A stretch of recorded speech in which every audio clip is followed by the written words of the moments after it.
Welcome, everybody, to the Tuesday Build Show. We broke the weekly stream Hey, what's up, Dankus Rick? How's it going, man? How's it going? Yes, I have to show my face after saying I was going to start earlier and then not start earlier. Still got to build it. No, today just actually ended up blowing up. Hey, what's up, Kenneth? Let's go. Today ended up blowing up. So I planned on starting this around 2:30 p.m. today. Didn't work out because the phones just didn't stop. And I actually do more than just the PC building side of things to kind of maintain the boat or float the boat, so to speak, because margins on PCs, I'm not making $1 million on this. There's just not a ton of money in building PCs. So I have to make up for that by doing other things like my normal day-to-day, which is IT support. So I do a lot of IT support for small businesses around here in Michigan, and that's kind of how I recoup some of my money to keep things floating, because the labor is where I make the money. Doing PC builds like this, I make 100, 150 or so per build, maybe, and it's just not enough volume there to kind of sustain the bills. So if I'm going to do this, I have to do the other piece of it, unless I'm doing way more volume. Get that paper. Yeah, so when the support calls come in, I have to respond. And if I don't respond, then it breaks the cycle. So that's normally why my build streams are in the evening. Hey, what's up, Steve? Steve Anderson? How's it going, man? Over on the YouTube. Kenneth over on the YouTube. And then Dankus Rick over on the Twitch. Thanks again, Ben. The PC is wonderful. Awesome. That's good to hear. But yeah, that's kind of like the story behind Empower Gaming Computers. Is I'm not just doing the gaming PCs, I'm also doing the day-to-day IT support for small businesses around here in Michigan, and remote support, consultation, specifically around, you know, it would be more considered I'm jumping in at a high level to advise other techs on how to proceed with problems they're running into. And they pay me to do that. So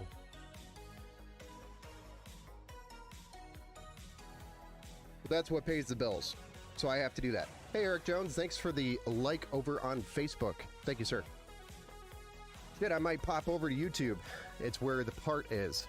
The party is? Oh, I don't know if it's a party. We've got a few people over there, but if you give it a minute, I'm sure Twitch will be bouncing here in a minute. They generally show up, they show up around 8 o'clock, I think. I feel like that's when Twitch starts bouncing here. Bounce. But anyway, that is the story behind me and Empower Gaming Computers. Empower Gaming Computers cannot sustain itself with the work that we have currently, unless I was doing only liquid builds, open loop builds. If I was doing that, then I probably would be sustainable, because there's way more labor involved, which I make way more money on. So what you building today? We're going to be running through that here in just a moment, Eric. Let's actually flip that down to a top-down view so we can get a look at the parts. And I'll try to get this glare off that box, because that plastic likes to reflect off that plastic, and I don't have enough diffused light. My lights aren't diffused. Oh, my bad. No worries, man. No worries. We're going to run through it right now for you. This build is actually for Mr. Rick. Dankus Rick. Right now he's over on the Twitch watching and interacting on the Twitch side. If you guys want to hang out with him, he is on the Twitch channel right now. But this PC is an Intel, we're going to start off with the CPU, which is an Intel i9-13900K. It's got 24 cores, 32 threads, a maximum boost of 5.8 gigahertz turbo. So that's a beautiful, beautiful piece of CPU. We also are going to be running the Thermalright LGA 1700 contact frame. If you haven't noticed, their packaging has changed from a brown box to a plastic sleeve. So that's new. I think they're trying to cut down on costs, so they put it in a sleeve rather than a brown box. Hey Jeff, thanks for the like over there on Facebook. It's a thing of beauty. It is.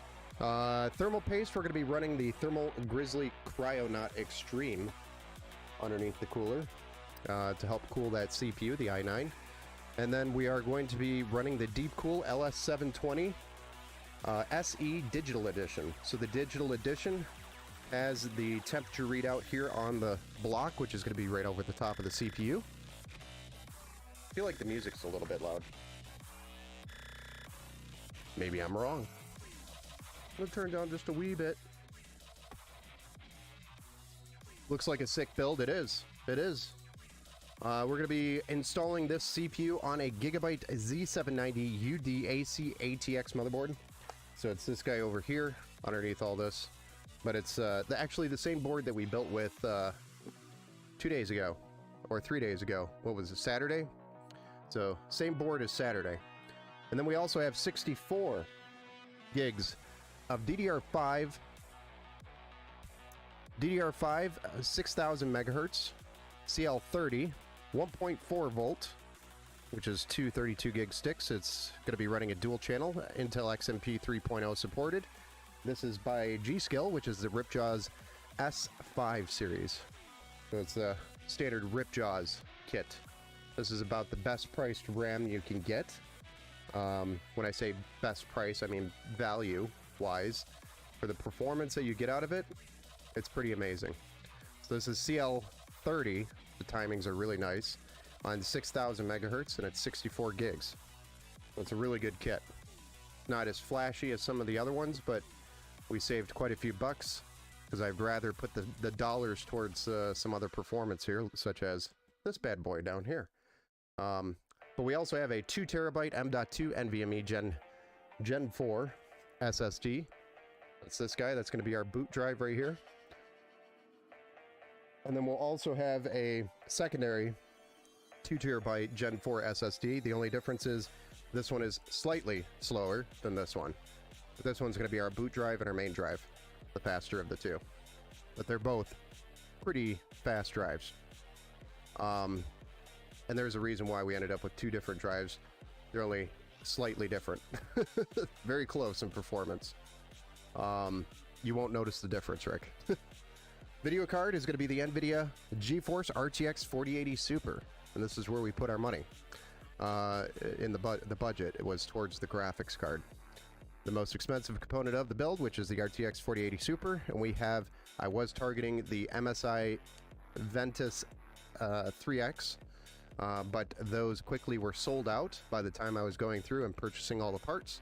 So we ended up getting the Zotac Gaming Amp edition, which is just as good as a card. It's just the cooler's a little bit different. So it's a little bit different style. Not the end of the world. Either way, I was actually targeting a Gigabyte graphics card originally for this build to match the Gigabyte motherboard, but it has been extremely difficult to find RTX 4080 Supers in stock. Those have been difficult to get because that seems like the best value, best bang for your buck, so to speak, in the RTX 4000 series. At least in the top end, the 4080 Super is probably your best bang for your buck.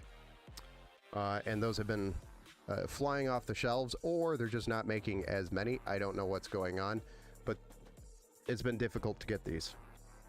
The Montech Air 903 Max, which is an ATX mid-tower, tempered glass side panel, front mesh. We've worked with this case several times, and you've also seen it just recently on our last stream on Saturday. So it's the same case. And then we're also going to throw on another rear fan with RGB just for you, Rick. Since Kenneth started that ritual last stream, we're going to be doing that as well for Rick. All right, so and then we obviously have a 1000-watt power supply sitting right here. If you haven't been seeing me, I've been like tapping it this whole time. But this is a 1000-watt power supply, 1050-watt by Thermaltake, and it's the Tough Power GFA3 series. But this thing has the PCIe 5.0 connection that we want directly from the power supply to the graphics card. So that way we don't have any, it minimizes the possibility, you can't say it can't happen, minimizes the possibility of anything melting. Because we minimize the points of failure by having one connection on the power supply and one connection on the graphics card, and we confirm that both of those are secured. We should not be melting. But that is why we want to minimize points of failure on that connection type. We want direct from the power supply to the graphics card if we can do it. Thanks, Ben and Kenny. Oh yeah, no problem. All right, who's ready to start?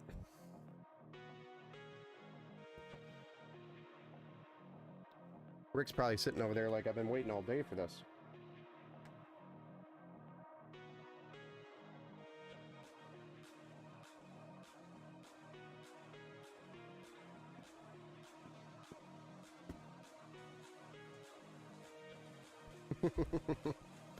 All right, let's get started.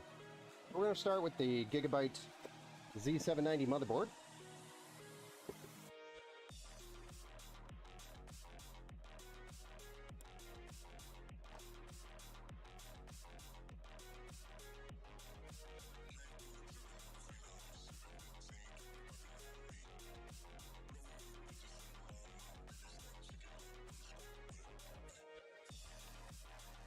Got my vote. My wife is watching with me. Nice. Welcome, Rick's wife.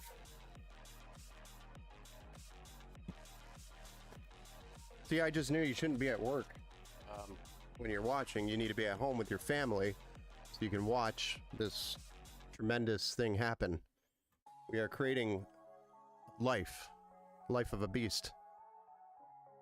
Hey, what's up, Nasty Yoda? Hello, I'm looking to buy an RX 6700 XT for 1080p gaming. Which model would you recommend, Sapphire Nitro Plus or the Gigabyte Eagle X3? If I'm comparing the two, that you gave me, the Nitro Plus, the Sapphire Nitro Plus is probably going to be the better of the two, and that's just historically they've been better. And if you go look at benchmarks on YouTube, you'll probably see that the Sapphire Nitro Plus performs a little better. Naturally, Sapphire Nitro Plus is the performance card generally for most of the AMD Radeon lineups. They beat everybody, but they are more expensive generally. But the Gigabyte Eagle X3 is not a bad card.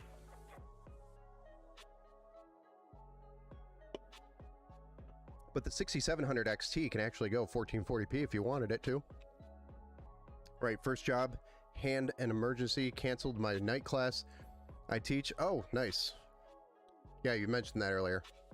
And then 4, it was all good to go. I just stayed home. Nice. All right, so let's get started with the CPU and the contact frame. I can't tell if we're squared up or not. Down here, we're not. What's going on with this?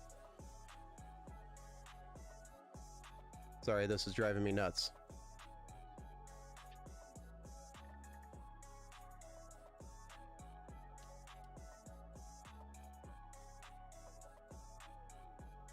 All right, whatever. I'm done messing with it. Where'd my screwdriver go?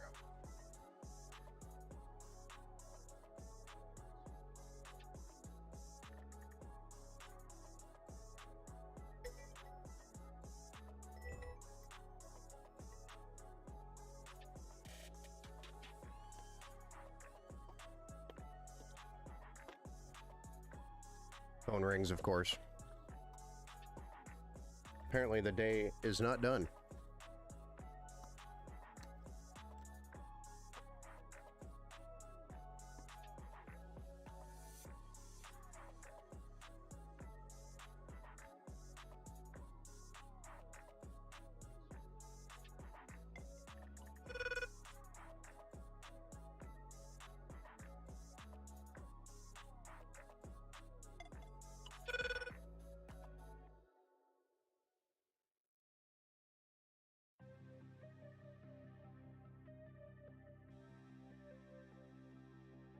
All right, here we go.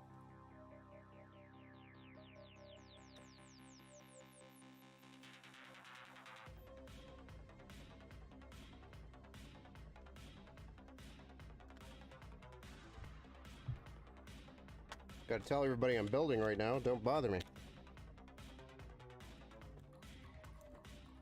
So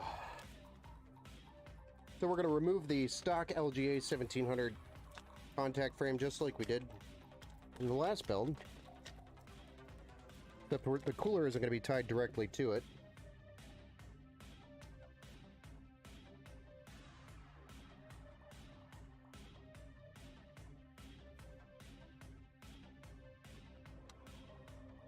But the reason why we use these contact frames is mostly because it keeps the CPU from...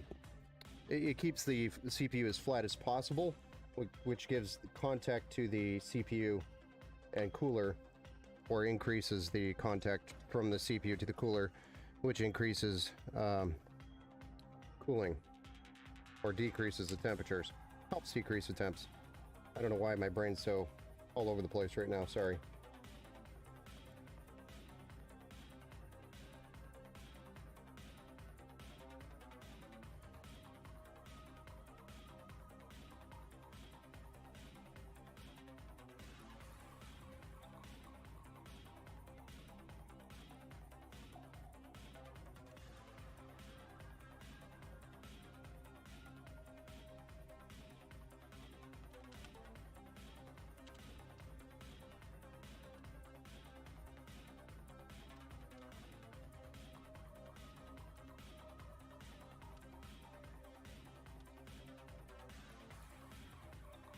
There we go.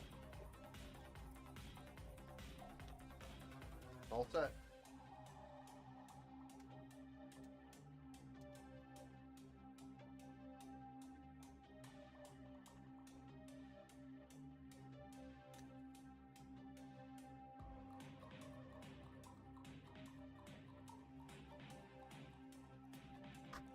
So our CPU has now been installed, and now we can move on to the RAM and the SSDs. I'm actually probably going to start with one, and that's to make sure I put the OS on the right one. Although we should be able to determine which one is which.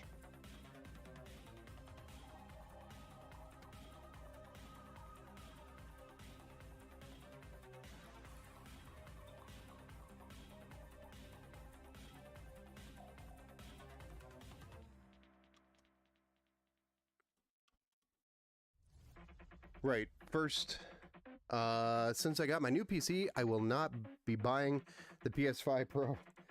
Yeah, I don't think you would. I think the PC is probably gonna do everything for you, minus some of the titles that you can't play that are only on PS5, for example. That's like maybe the only limitation I can think of.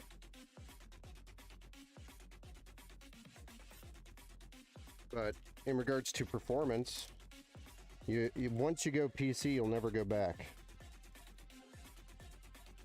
It's so difficult to go back. Especially on something like what you've got.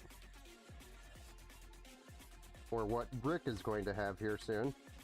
He's moving off of a potato, isn't he? Rick? He's trying to game right now on a potato, I think it is.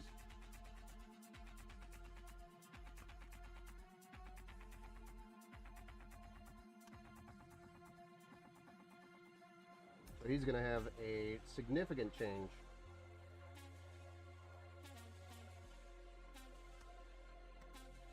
He's probably going to need to seek some professional counseling after he gets his PC.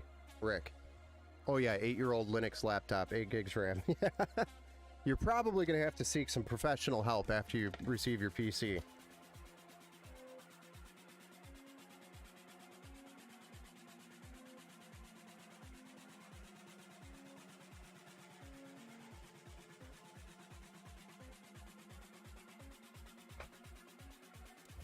I'm being funny, of course. My helicopter is trying to fly off my desk right now.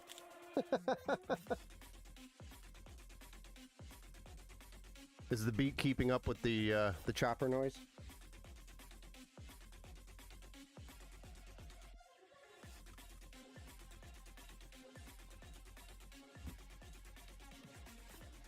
All right, there we go. We've got 2 SSDs installed. And now for the RAM.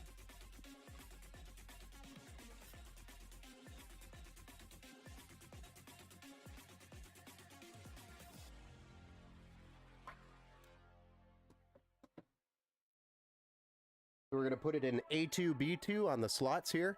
And I've already got the clips expanded so it could receive. So we just ride it down the slot and apply pressure on both ends. You saw what I did there with my fingers. I'm pushing both on the bottom and the top of the stick straight down. Once you have it lined up, you just push straight down. And then it'll lock into position. You'll hear a click and you know you're good to go. You can also double check to make sure the clips are all pushed in, which they are. So we're okay. We're good to go. I think we're ready to get the mounting hardware for the cooler here for the LGA 1700 socket.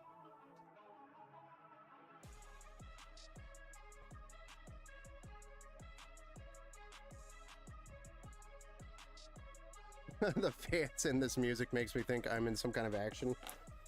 Well, you are watching the creation of the beast today. It's alive! Soon to be. Alright. I am opening up the cooler right now so that we can get the mounting hardware for the socket here. Because I like to put the mounting hardware on before it goes in the case. Just a habit of mine. As I started building PCs way back in the day, back in the times of when cases didn't have as much space as they used to, or didn't have as much space as now. Gosh. Does that make sense?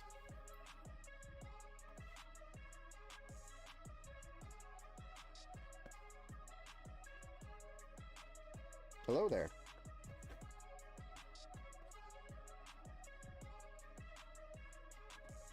Hopefully there was nothing important in that piece of cardboard, because I just threw it away.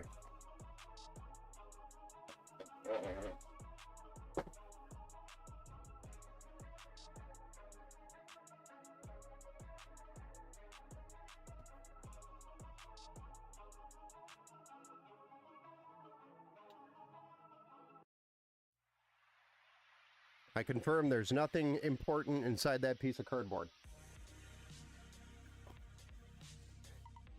It just looked like it was maybe somewhere where they shoved it apart or something. Rick PC will outperform mine. Rick's PC, I think really only the graphics card, and I think he has double the RAM and double the storage, but that's about it. When it comes down to like the nitty-gritty, it's really just the graphics card. If you went for example, if you went PC head-to-head, the graphics card's really the only thing that's going to give Rick the edge in the quarter mile, so to speak. Is this already expanded out, or what am I going to do here?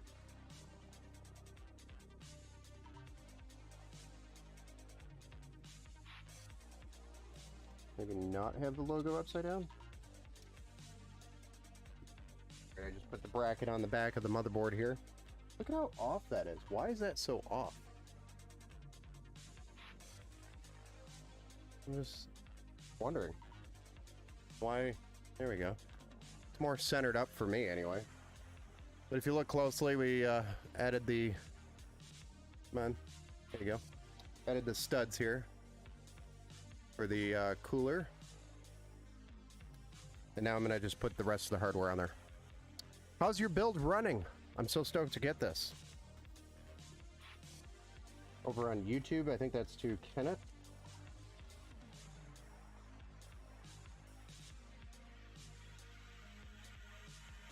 Naked Rick has jumped platforms on me.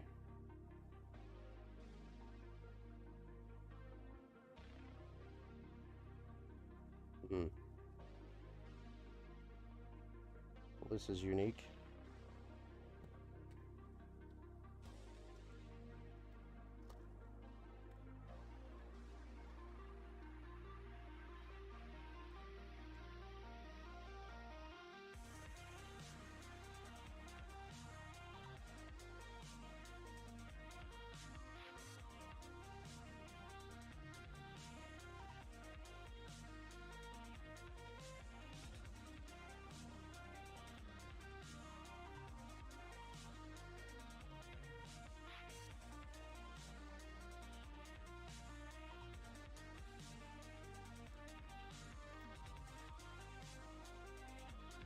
Just gotta sort through these AMD and Intel brackets real quick. There's all sorts of different brackets here.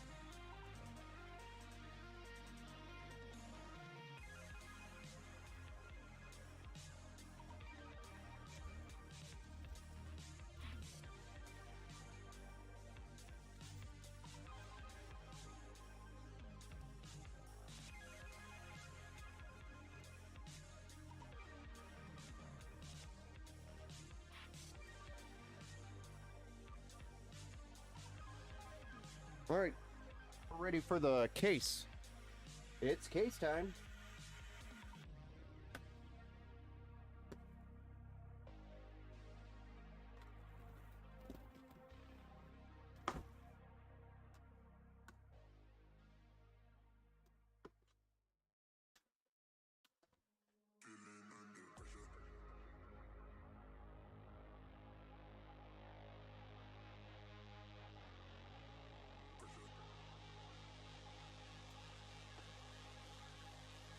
Ouch!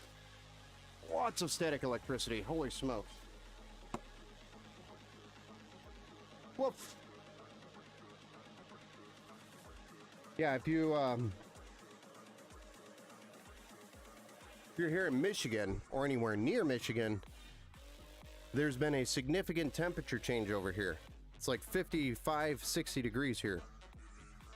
And that was from like 30 or below 30. Shortly before that. So now we've got all these tornado and hail threats going on.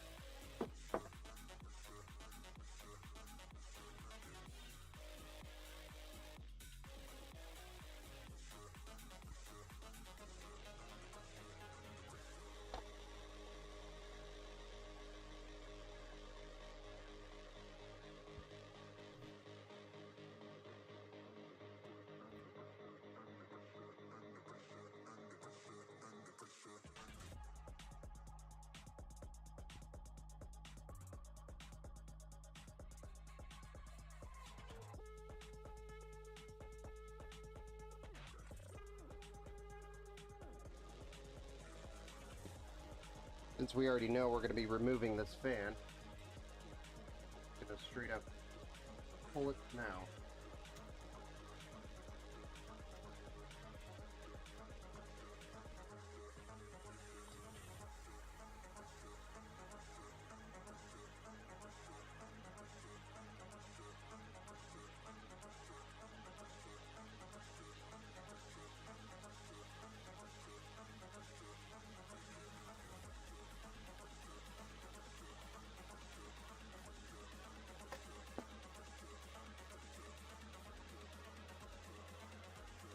That was a little less graceful than I anticipated.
Now,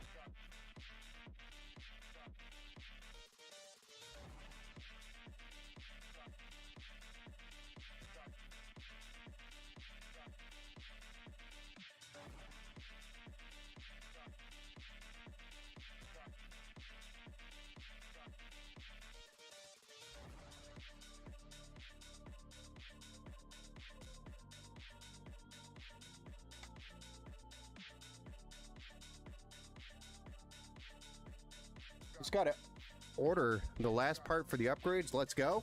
Awesome. Hey, Dad Bods, what's going on? How's it going? Welcome to the Tuesday build stream.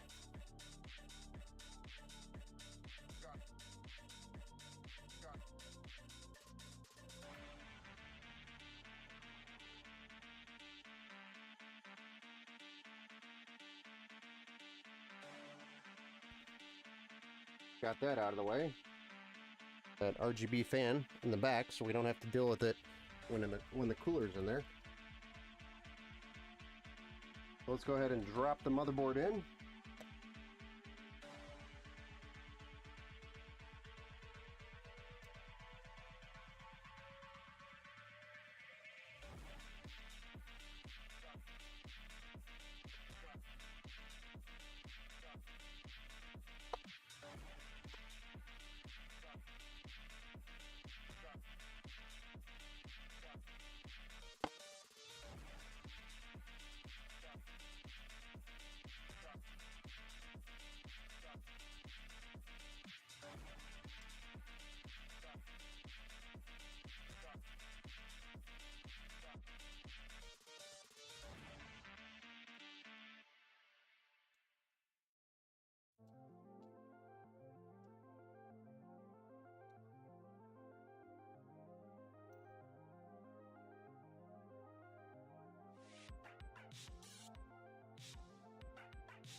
Nine screws.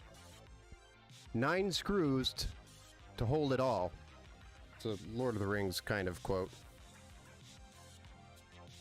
9 rings to rule them all. 9 screws.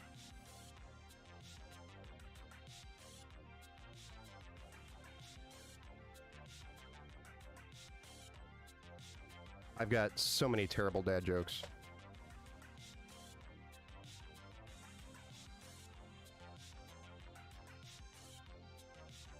I have been told that my sarcasm is also very dry. Just waiting for the last part of the delivery, too. Yeah.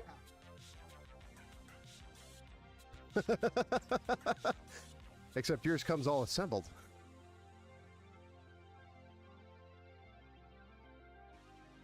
I should put a big sticker on your box that says, "Some assembly required."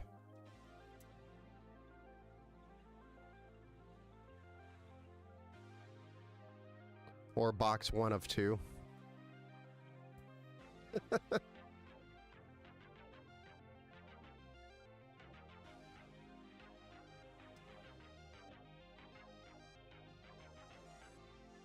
Or maybe we should ship it with our fake 4070 Ti Super. Remember from the last stream? Maybe we should ship it with this installed.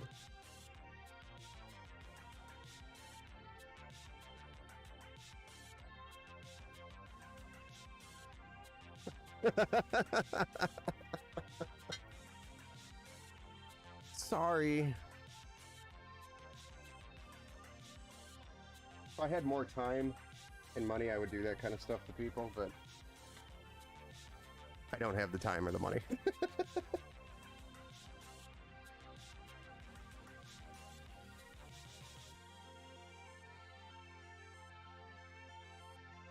You'll be rewatching the assembly vid. My build is running great. Rick played Helldivers 2 and Alien Wake 2. No, Alan Wake 2. Alan Wake 2. I don't know why Alan always just automatically gets translated in my head to Alien. Sorry. Limited edition. Way better than the 4070 Ti Super. It's pretty close in performance, guys. It's not that much further off than you think. But the 4080 does drive a little bit better for 4K. Limited edition.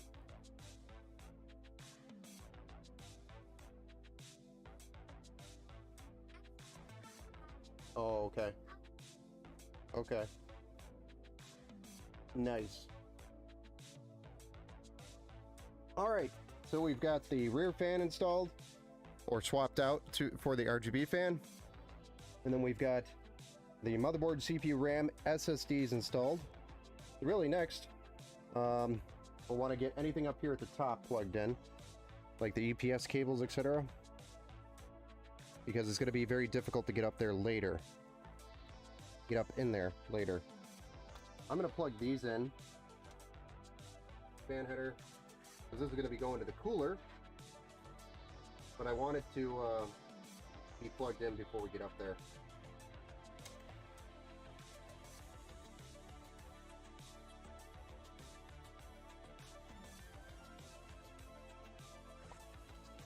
And then we want our EPS cables from our power supply. Y'all saw how tight it was. Also, Rick, we still have the opportunity to change that cooler. But I know you said you like this one. Speak now or forever hold your peace.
I'm all good. I love the digital cooler. Got it. Now you're thinking.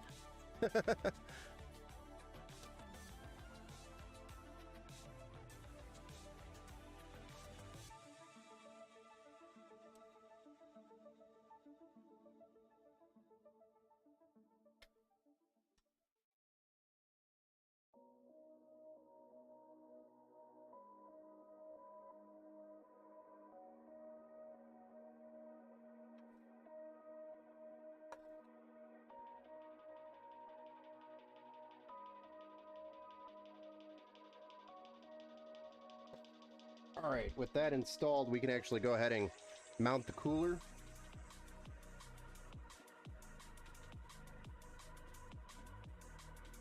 Built-in Alexa. Yeah. And a microwave. It can be a microwave if you shut off the fans.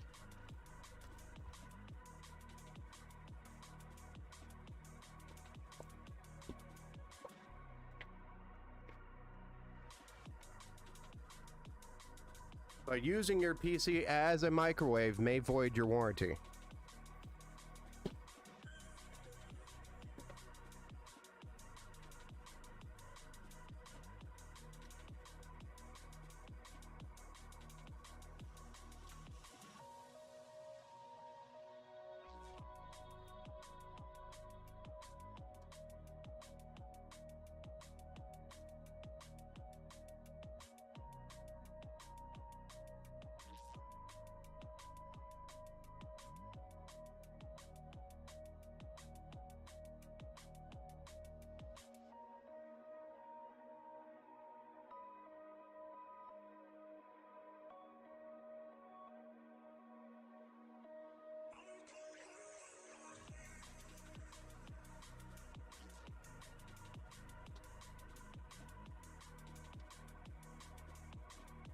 It's a tight fit still.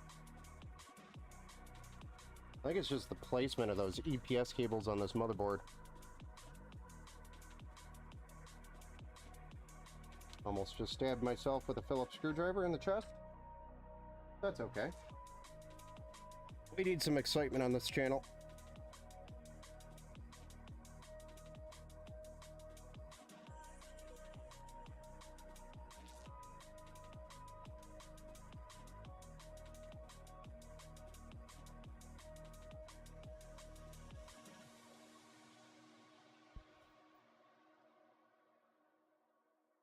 The screwdriver has chosen violence. Indeed.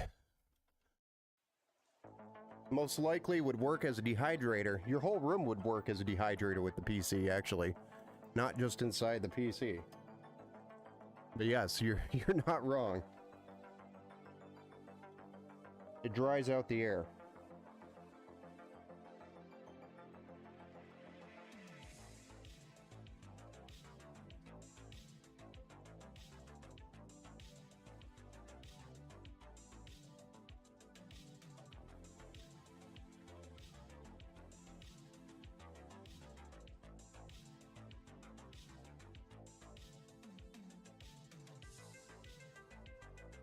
Most annoying case you have worked with?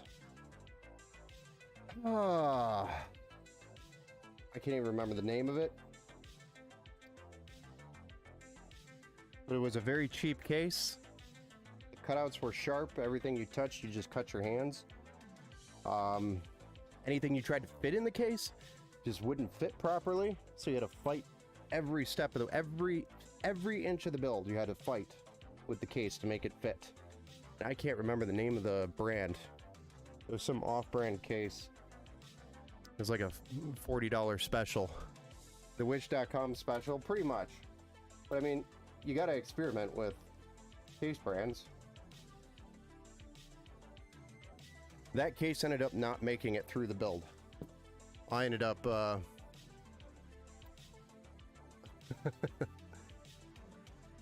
it ended up going back. Let's just say that. But it didn't go back the same way that it came.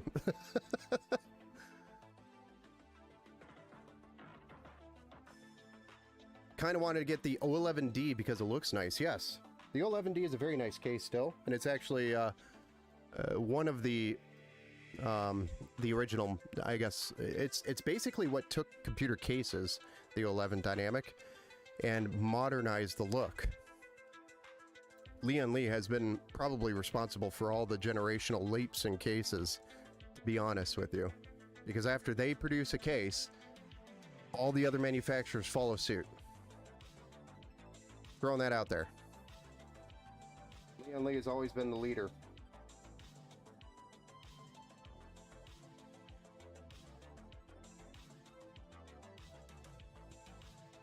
And I love Lian Li, but some of their cases are just outrageously priced. And now that there's so many different options out there, you could basically get the same style case for half the price. Which sucks for Lian Li, but us consumers, it's a good thing. Now, manufacturers have started suing other manufacturers, other companies, for stealing their designs. That's starting to become a more popular thing too. So I bet Lian Li, when they release the next major design on a case, they're probably gonna patent the crap out of it, so that anybody that tries to follow suit will get a lawsuit.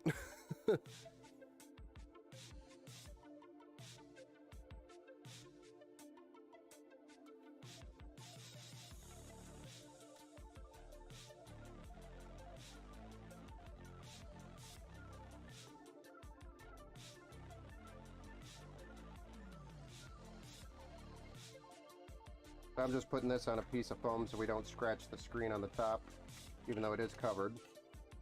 Then we do have to wipe this off, so I need to go grab a towel real quick.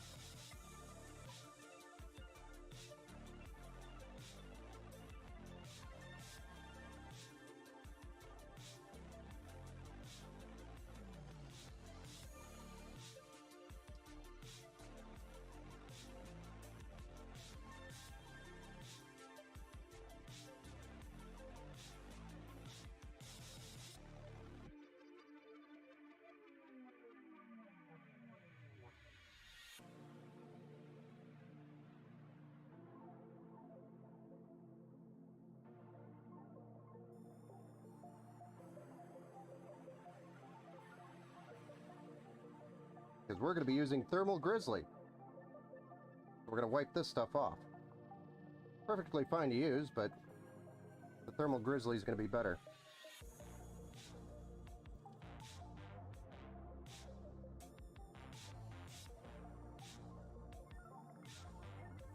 And I might have to use alcohol here. Hate using it. And copper.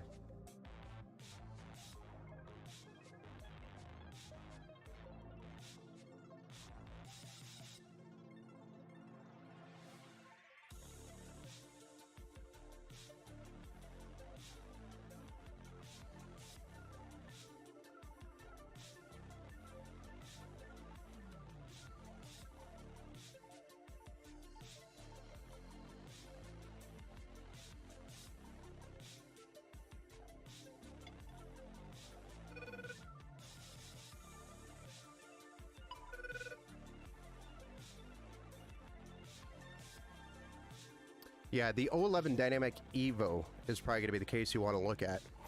It's here. You falling asleep? Adrian is? Oh. Oh, okay. I'm going to keep streaming, right? Okay.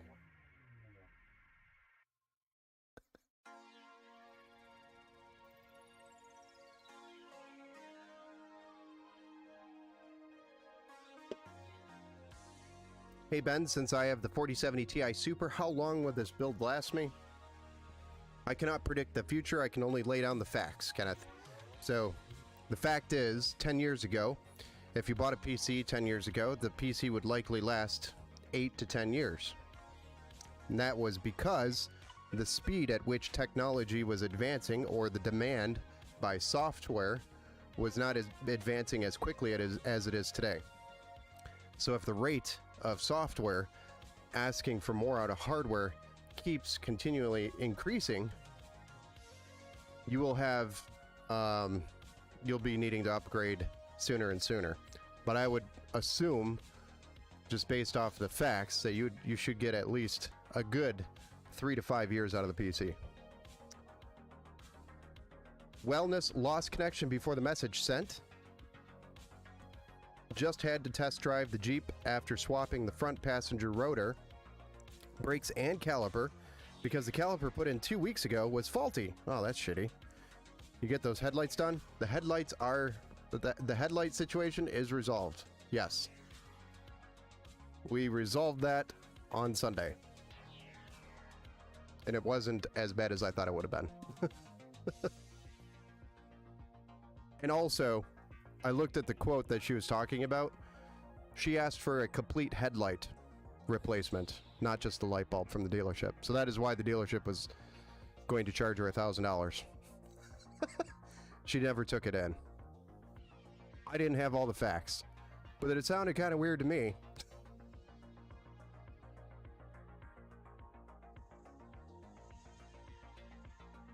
But shame on the dealership for assuming that it was a whole headlamp, and that's what they quoted her. So if she just pulled up and said, hey, I'm here for my service, and she already signed off on all the work, and they just replaced a headlamp for no reason, I would have been super pissed off at that dealership for blindly just doing whatever.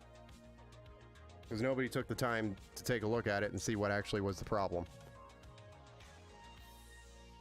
Shame on them.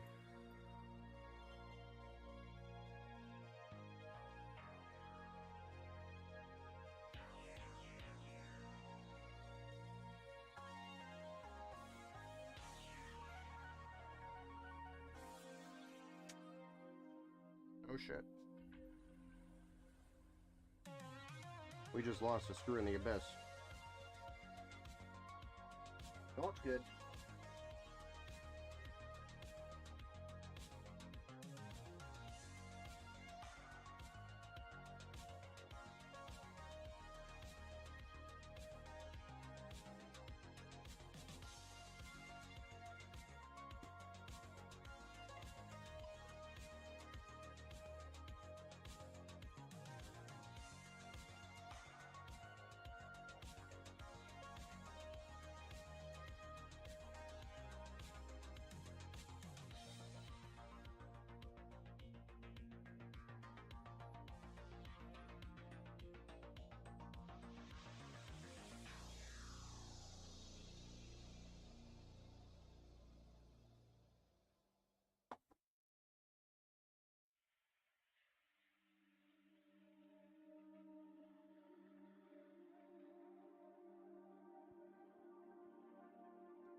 It's okay, I recovered it.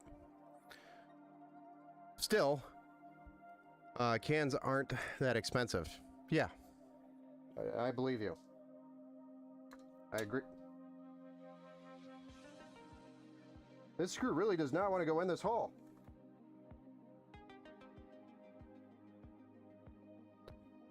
On a good note, my last cables arrived today, so my build may be done tonight.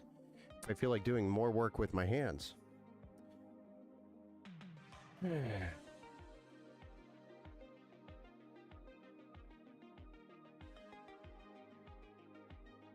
You will finish the PC tonight.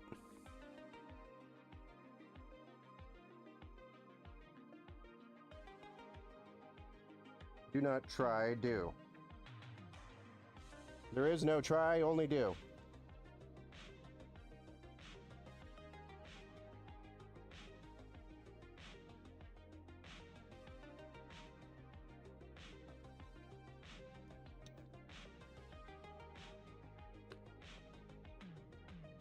Kenneth, I will definitely hire you for my 50 series upgrade for sure. Awesome. Yeah, no problem, man. It won't take much to install the new card. You know, if we plan it ahead of time, we could get the card here in the future. Have the card here. You bring the PC here. We swap the card. Should take about 30 minutes for a driver update after the installation. Total, probably 30 minutes here, and we're good to go, or less.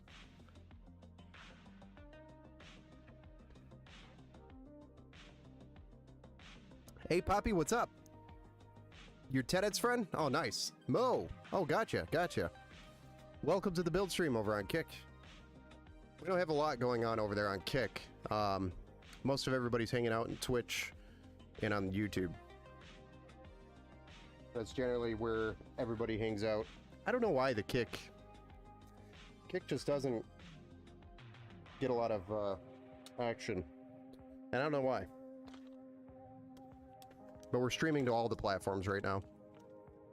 Facebook, YouTube, Twitch, Kick, and Twitter.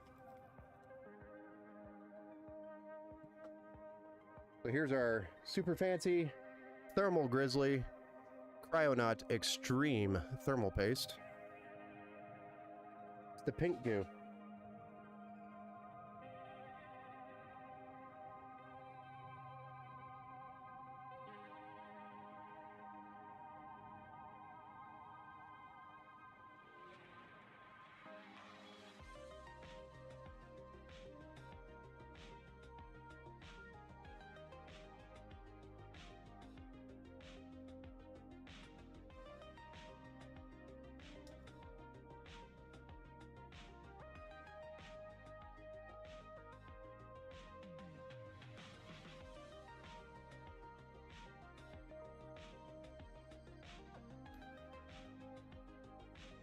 Probably not the prettiest of patterns there, but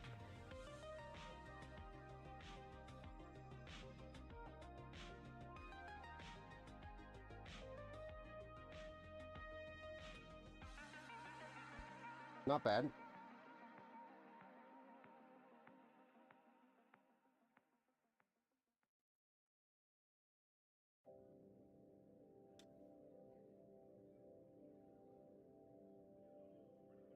Just had that moment like, did I peel that thing off on the bottom? Yes, we did.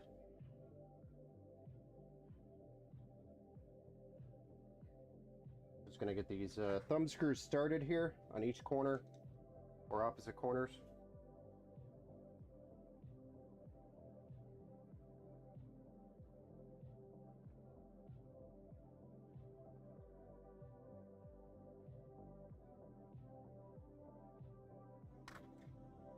Not good.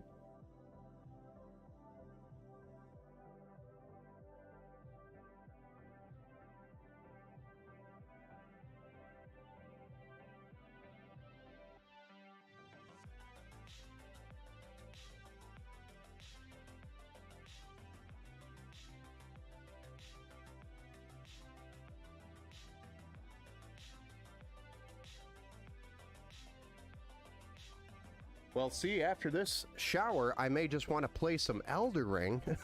I was up to 5:15 today. Drove down to Sterling for work unexpectedly. Yeah, nah, I hear you.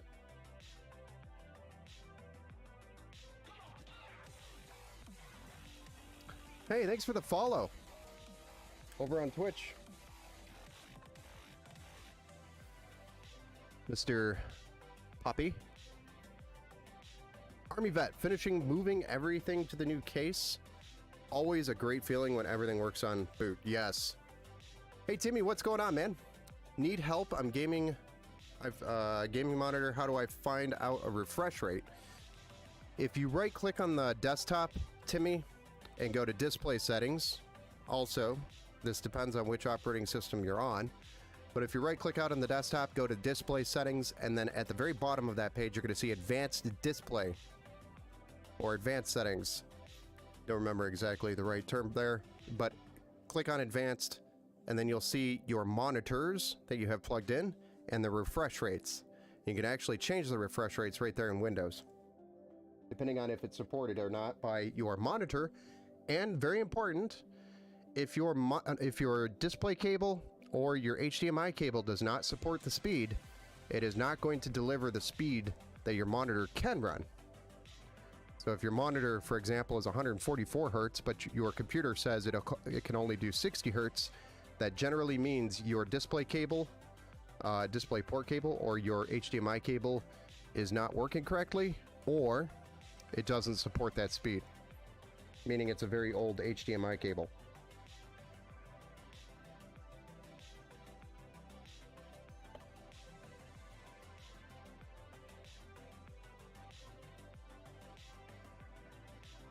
All right, we've blocked the CPU. We're gonna zoom back out. Sound, buddy? Awesome. I hope that gave you a good explanation there.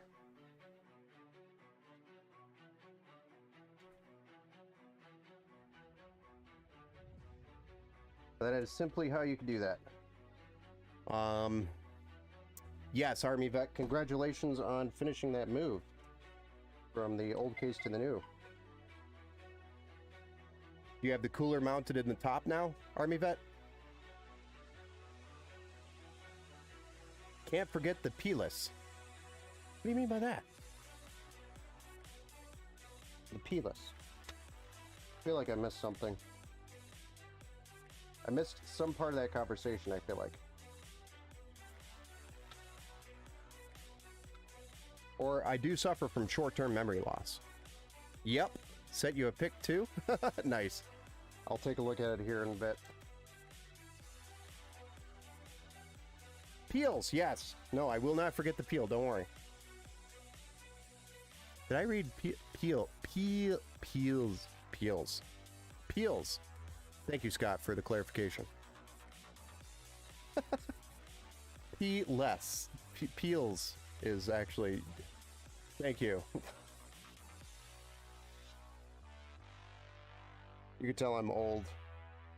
My eyes automatically change that to P-less. It's actually not my eyes, it's my brain. Slightly dyslexic. Which is why sometimes your fans, when you order PCs from me, are backwards. Just kidding. I'm seriously joking on that.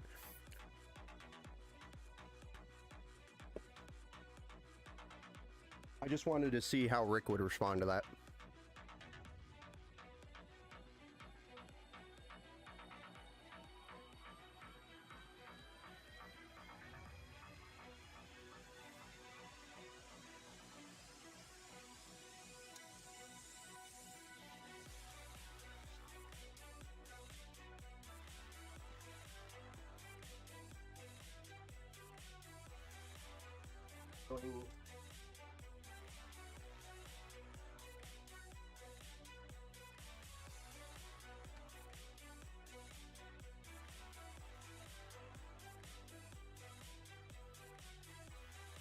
Alright, zip ties.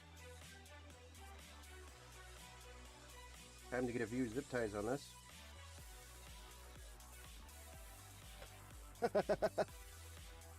I'm having a stroke over here. Jeez. I hope not.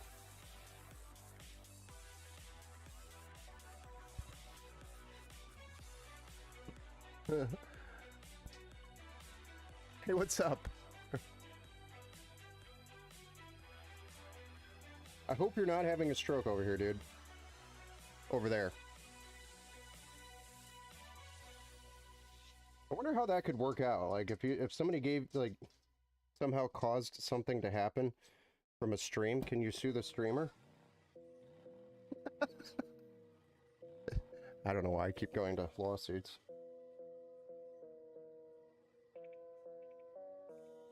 It's been that kind of day, you know?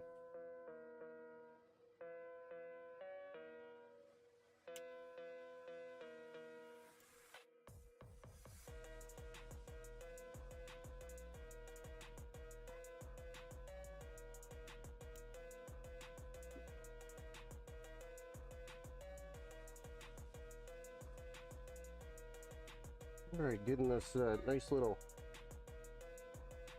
wire or cable here to look nice and pretty as we're running up the side of the motherboard here at the top of the case. Blended in very nicely there. I don't know if you can see it unless I zoom in. Even then you might not be able to see it very well. Oh, down, not up. Not an airplane.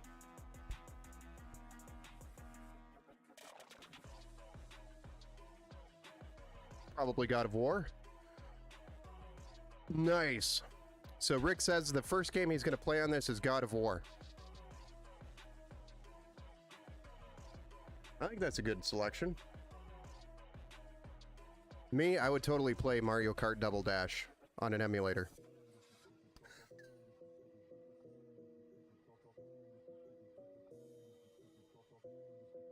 Spend one day trying to figure out how to set it all up. Rick don't know how to game. He doesn't. God of War. Ragnarok. Right, 1 and 3.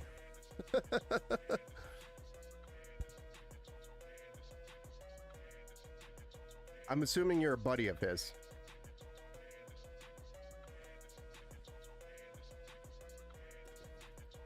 You're probably one of the best friends. I'm the other Rick. Got it. I have been working with so many different Ricks lately, it's not even funny. Even ask Rick. I was like, I think I sent him a incorrect adjustment to an invoice because I picked the wrong invoice. Or the wrong Rick. Because I'm working with so many different Ricks.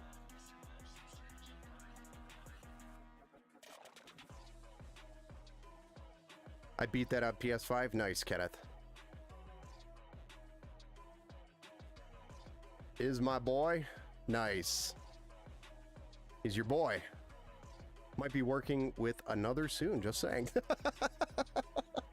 I don't get what it is with like the flood of Ricks all of a sudden. Do it.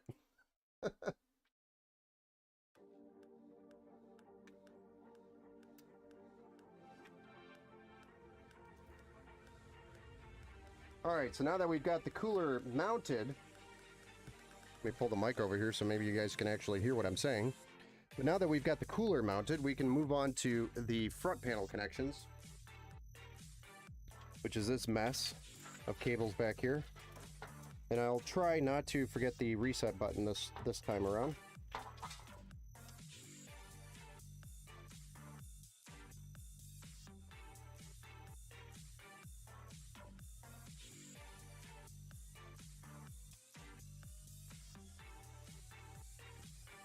What is going? Oh, this thing.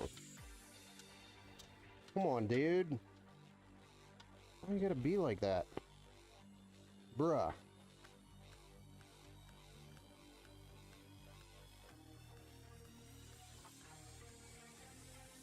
Okay, everything's gonna be okay. No need to panic yet.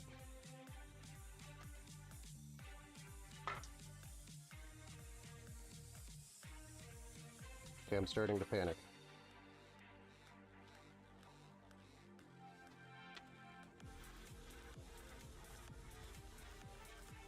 Hey! Hey, thanks for the gifted Sir Rock. We call you Rock or Rook? Rook? Steady Gamer. Thank you for the follow as well. Like, Rock. Got it, Rock. Like, is it Rook? Rock? Are okay? Are okay? Something my little 2-year-old would walk up to me and ask, are okay? What's your favorite part about PCs and building them? I would say the people side of it. Honestly. But no, my favorite part when I'm building PCs is the creativity side. Being able to put together a vision and making it all come together. So especially when we get like custom paint jobs or custom glass etching and stuff like that, that's where I really enjoy. I enjoy building all PCs though. It's not that I don't enjoy them. That's probably where I get the most enjoyment. If you're asking for a favorite part. I'm struggling with trying to figure this out. Hold on. RGB. And then we have a fan.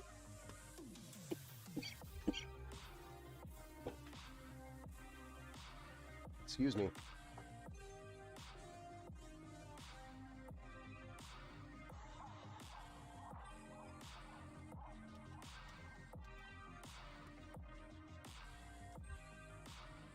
And this goes back up this way. We already know that.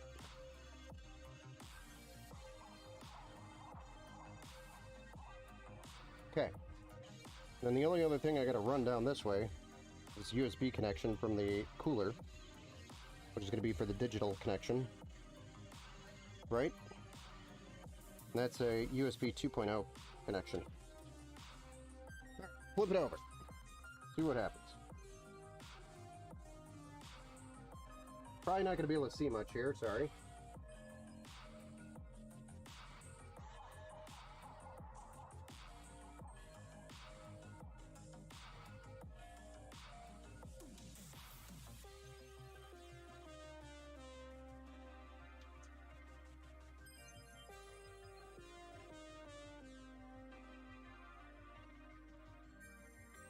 This is the boring stuff anyway.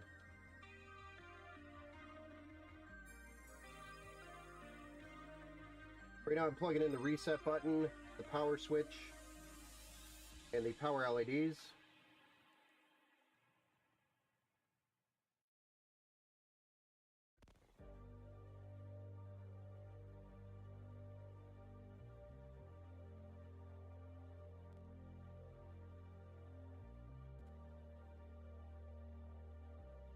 And then also the PWM fan connector for the hub. We have a hub on the back that connects all the fans, and then that connects to the motherboard, and then the motherboard's going to control that. That's how the motherboard controls the fan speed. So that's all been connected. And then I'm plugging in the addressable RGB hub that's on the back as well, which is what all the fans plug into for the RGB. And then last but not least, the HD audio for the front panel.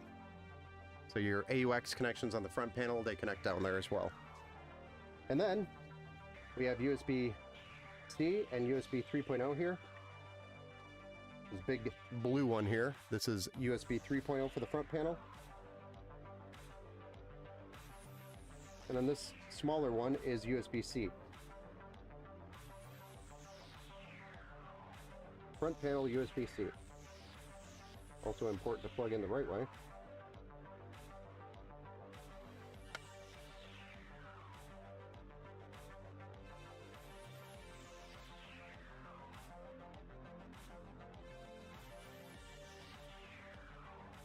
There we are. Nice and neat. Clean. Starting to look like a gaming PC, yeah? Gonna try that 4090 again. Oh boy.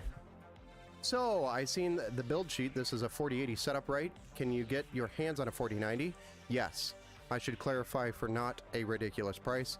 So 4090s are about, the 4090s I can get, the cheapest one I think is about $1,799, 99 cents plus tax. So that's about your almost MSRP, or as close to MSRP as we're going to get right now. That ain't bad, no. Especially when, you know, and that might change. That was the last time I checked, which was 1 day ago. So I did find one issue. Have to trace the front panel not getting sound from the headphone jack. Oh, well, that would be the connection actually I just did. So let's zoom back out because I think this is... But it should be one cable coming from the top of your case here, up here, running down, and you'll want to run it. It's actually this HD cable here. Run it to the bottom right corner, back corner of your case here, up in this slot. And then the connection is on that portion of the motherboard on the back, or on the front. Oh. You lost one of the bad power splitters early on? That sucks. Yeah, that's why, you know, for this build particularly, I got this Rick, a 1000 watt power supply with the 16 pin cable. So it's a direct connection from the power supply to the graphics card. So it's only 2 failure points. 1 on the graphics card itself, and then 2 on the power supply itself. As long as you have both of those connected firmly, you're never going to have that melting problem. The melting problem occurs when the connection of the 2 aren't fully complete. If they're not complete, then it will start what we call arcing. So if it's almost there, or almost partially connected, just slightly off, it starts arcing, and the arcing melts. Or creates a lot of heat anyway, and then it melts things. Back in a few, shutting down, fix some sound. Good luck, Army vet. Report back when you have it solved.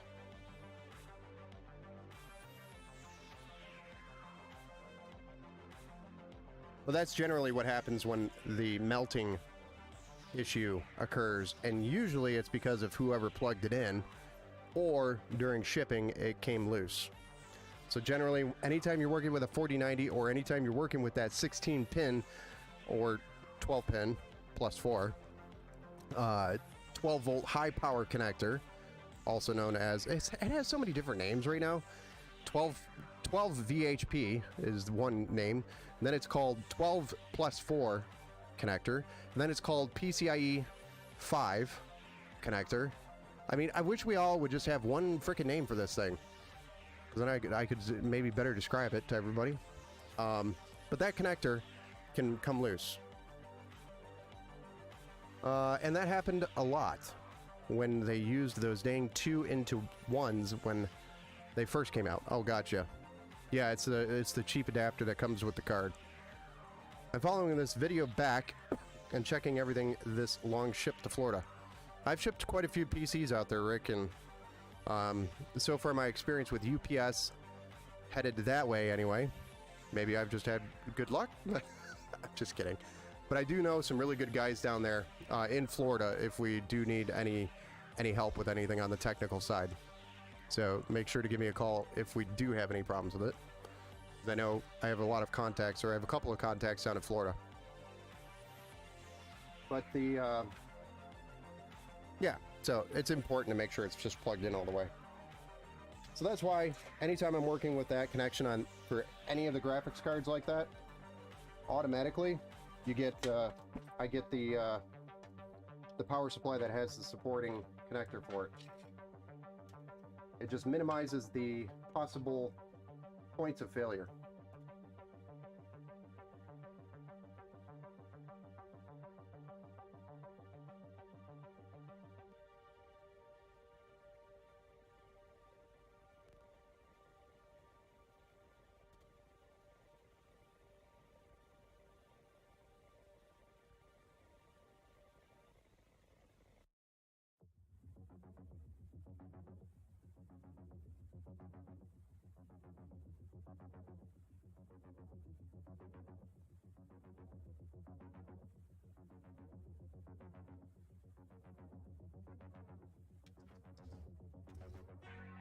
I actually decided I want to pull the connector here and put it on the...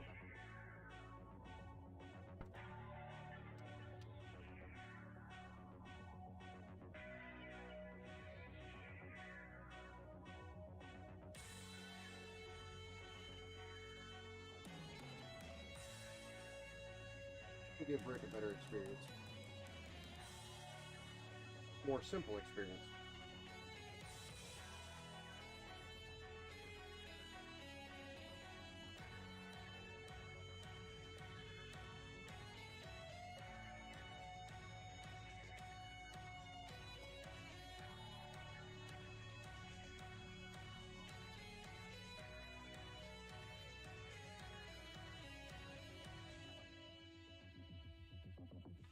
Yes. Very spicy. Oh. We'll drink some water. Or some milk.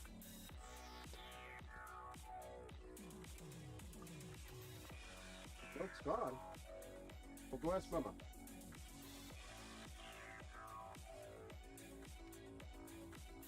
Mama says your Bubba's upstairs. Well, go get it.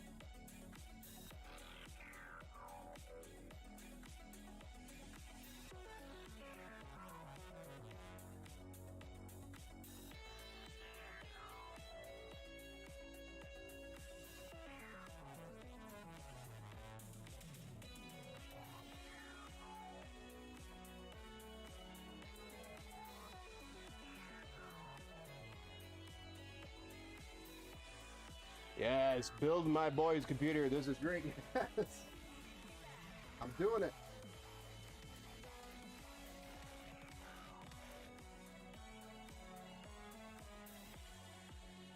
Hey, Lit Girl Games, what's up? My boy's computer. Are you the missus? Or no? Rick, provide some clarification here before I look stupid.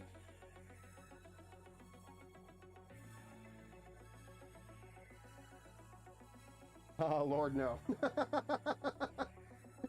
Okay, Rick, I just look stupid. All the pew-pew. Thanks, Rick. Party up time, dude. You're going to be able to pew-pew so hard. Let's go.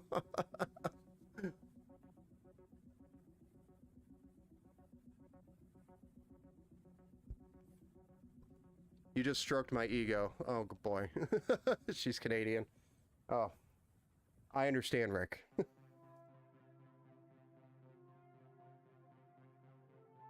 I should not have assumed.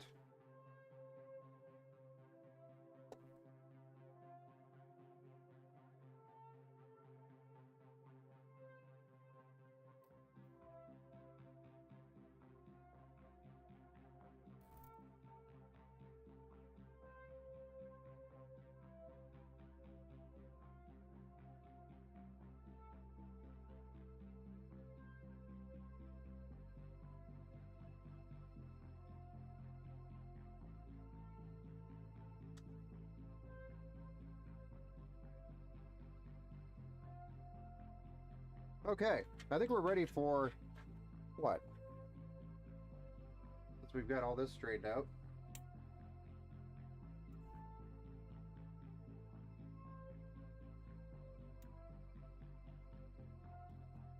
I'm leaving super sharp ends on the zip ties just for you, Rick. Love you too, Florida man. Love you too. Can I swear in here? I don't care. You can swear in here.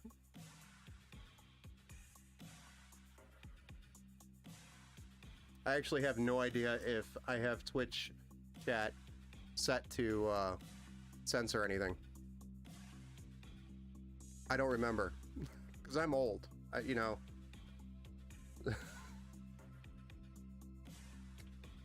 Let's put the graphics card in first, then we'll do the power supply. How about that? You're all excited for that, right? Is this a good view for it right here? Good?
All right, you guys ready to see this?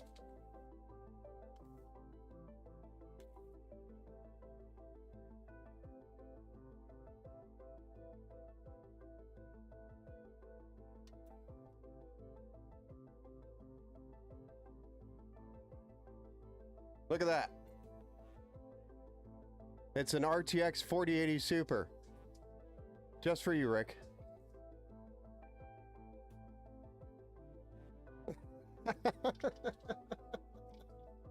I had to reuse it. All right, now for real this time. Here we go.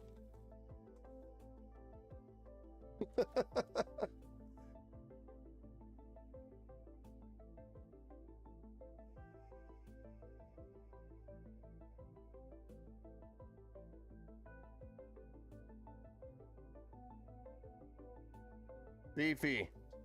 It's a 3-slot card. Oops. I only undid 2 slots. I didn't know it was that big.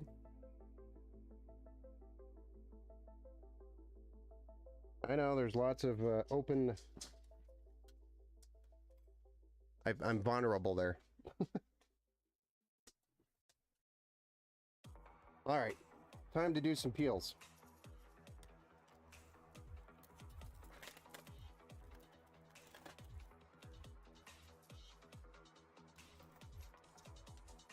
Lots and lots of peels on this card.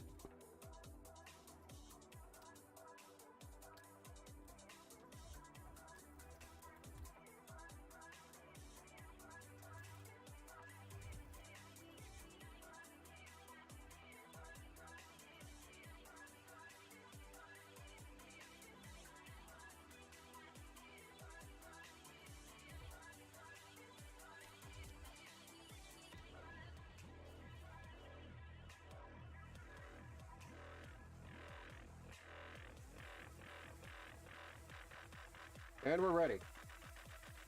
Unless we want to do the RGB sync cable, which I don't think we're going to do. We'll just use the software.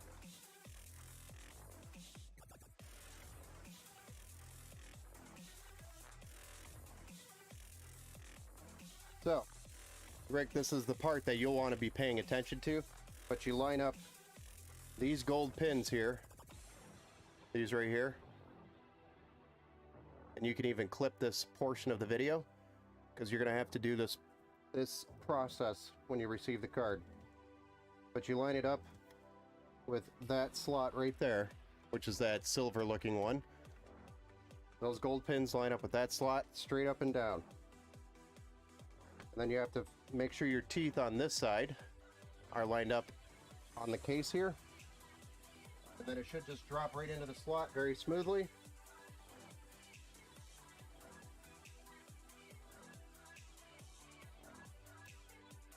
With a little bit of looking, push straight up and down, or straight down into the slot. You'll hear it click. You hear it click, and then we know it's seated. Next, we have 3 screws here, 1, 2, 3, to install. And then you'll have a power cord to plug in right here on the 16-pin connection. You'll want to make sure it can only go in one way, and you'll want to make sure it's firmly in, all the way. You don't want to see any gaps between the plastics on any side of that connector. And then last, you'll have this GPU stand or bracket that's going to be shipped in your hardware kit. This is going to want to be installed on the bottom of the case with the lip touching the side of the graphics card here, and that'll support it. Support this end of the card so that it doesn't sag over time. Because if it sags over time, it'll eventually damage the card and or damage the PCIe slot. And we don't want to do that. But just make sure this lip on this bracket is not clipping one of the fans on the bottom.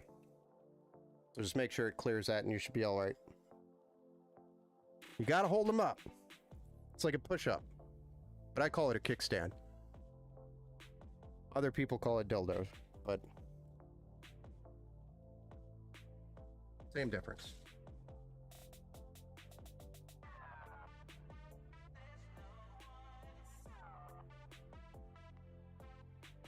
All right, So we've got the card seated. Now we just need to finish the installation part of it. But that's all you're going to have to do, you know, minus the extra screws that the screws that you have to put in here, which I'm going to do right now.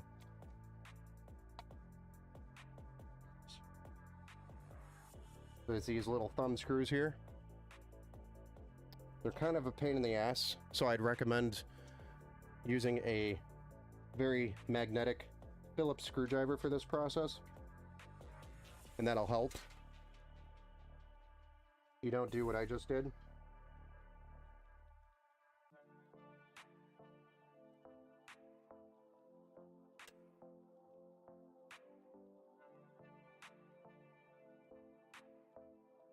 And then you'll want these pretty tight, because we don't really want the card moving at all.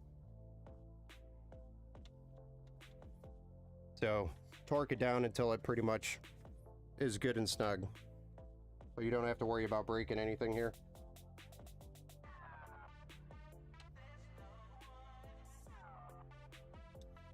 And that would be it. After the power cord's plugged in and your brackets installed, you're good to go.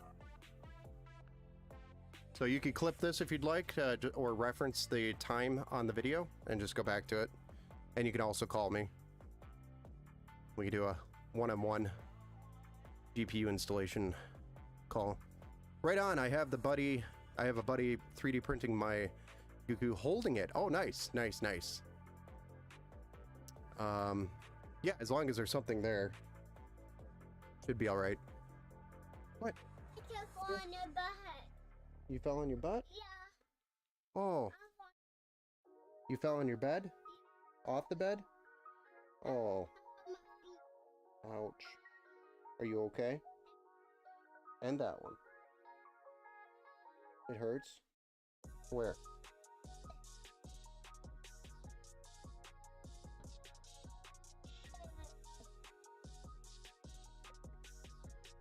You okay now, though? Okay. Yeah, well, you just gotta be careful. Yeah. Is Mom up there with you? Okay. Little Miss had to tell me she fell off the bed. Poor girl. You can watch that too. All right. So next up, we have the power supply, and then we'll be able to plug everything in, fire it up. Oh.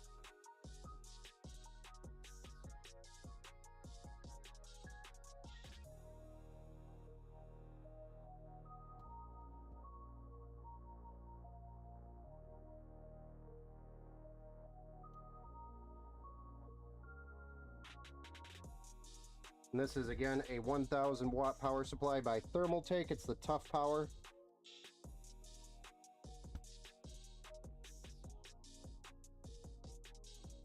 And I've used Thermaltake and Tough Power supplies, Tough Power power supplies for a very long time. And they've always been just perfect. Never had a problem with them. Maybe one or two duds that were, but I mean, out of the greater scheme of things, I mean, that's pretty good considering the tons and tons and tons I've used. Pretty good sample size. I've always been impressed. Now, I'm not going to load this bad boy up with everything. I'm going to ship your cable separately. I'm also going to hope that you, Rick, save your cables, so in the day or the event that you want to upgrade, you have your cables in the future. Although I might change my mind later, before I ship it.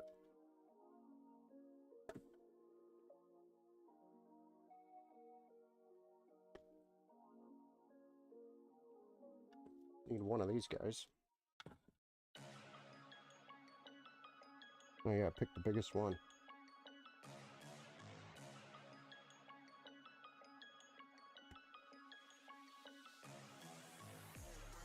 Well, we don't need the PCIe cables because those are for sure not going to be used on this build.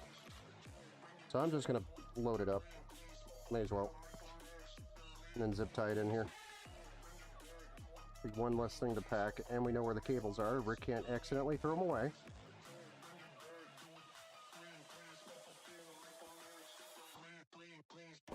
PCI cables I'll care less about, unless he decides to downgrade.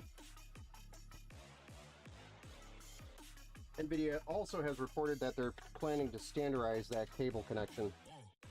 FYI.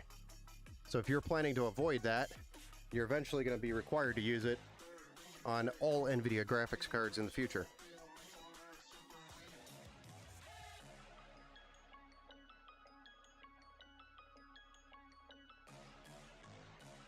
I'm going to be a little disappointed if I don't have a custom graphic sticker from the Little Helper stuck in there somewhere. What do you mean? Graphic sticker from the Little Helper. What type of sticker are you asking for, Rick? And then Rock has a question. How do you feel about the Galax brand cards? I've actually worked with them several times, and I've never had a problem with them. I actually did one just a few, I think it was like maybe 10 or 15 streams ago, if you want to go back and try to find it. I did one. I did a build with one. Of course, I see everything, or save everything. My wife hates it too. Oh yeah, I know. You should see my garage. Because we bought a house without a basement. Sorry. I purged stuff from the early 2000s when I moved. I feel I do have a technical question for you. Do you trust the pre-applied thermal paste on AIOs, or do you generally replace it? Generally, I replace it only because it's not that I don't trust the paste. The paste is probably perfectly fine. It's just I know that this PC is going out, and if I want the service life of this PC to last longer, I need to use a higher quality thermal paste. So that way I don't get a phone call a year from now saying, hey Ben, why is my CPU all of a sudden starting to overheat? And it's, well, because we probably have to repaste it, which is, you know, standard maintenance for a computer. But you don't, to avoid that, as a PC builder, you put a higher quality thermal paste in there, like, for example, Thermal Grizzly, or even Thermalright TF7 is pretty good, as well as, you know, the stuff that we put in here, which is Thermal Grizzly Cryonaut Extreme, which is super high-end stuff, and it'll last way longer. So I'm buying more time before a thermal paste repaste has to happen. So I'm paying to make sure we get more time out of it. So that's my theory, or, you know, my opinion on it. I prefer to go higher quality on the paste to make sure I don't have to repaste my PCs that are going out, you know, within a year. That's the reason why I do it most of the time. It's not that I don't trust the stuff. The stuff works perfectly fine, and you'll get pretty close to the same performance on, say, the Thermal Grizzly Cryonaut. The Cryonaut will perform better. But over the, let's just say Cryonaut, not the Extreme. The Extreme will definitely perform better. But the Cryonaut and, let's say, the paste that I just wiped off, that cooler, they will perform very close to one another. It's just Thermal Grizzly is going to last longer. It's not going to dry out as quick.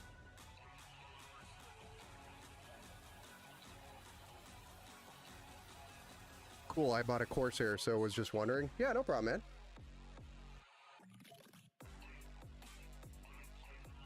No problem. If I repeated the question, I'm sorry. If I repeated the answer too many times, I'm sorry. That's just, I'm a solutions engineer, so I have to walk myself through it to get to a solution. To get to the right solution. So I have to create different scenarios in my head. Cool. I've seen some stuff that they kind of replaced EVGA, and it's about the lowest cost white card I can find, but never used them. Always been Gigabyte, Zotac, EVGA, MSI, or Asus. Yes. Galax is a real brand, and they've been out for a long time. It's just they were actually more popular in Asia, and they're more recently shipping cards to the US and selling here, so they're just expanding. So it's not that, you know, it's a off-brand. It is a real brand, just like MSI, Zotac, EVGA, and Gigabyte, and Asus. It's a real brand, just as good as them. It's just they are more dominantly known in Asia. There's a lot of other brands out there that you've never heard of that exist in Asia that just haven't gotten big enough to be in the US. Yeah, no problem. All right. So for the last bit of work here, I actually have to. I have to actually mount the power supply. That might help. Like securing it might be a good idea. Hey Rick, I don't know why your power supply flopped all over the place during shipping. Or why your fans are backwards.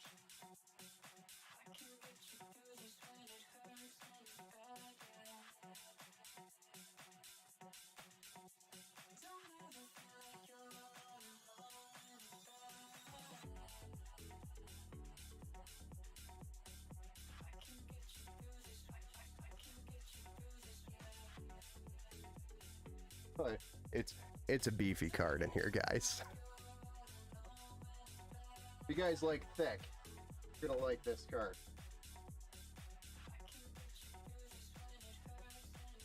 It's on the back of it. The back of the computer, seeing the card on the back, it's thick.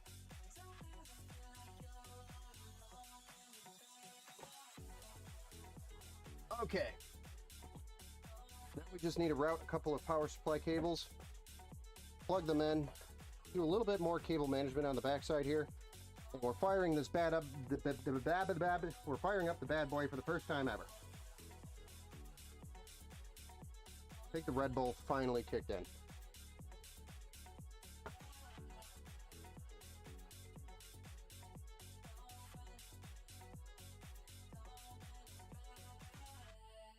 Only took all frickin' day.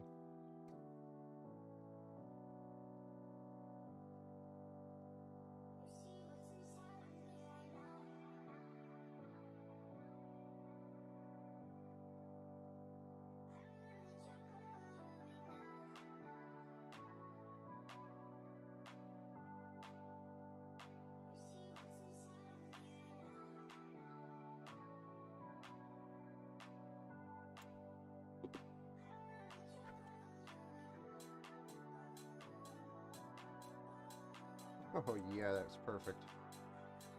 Love it. Oh. Oh yeah.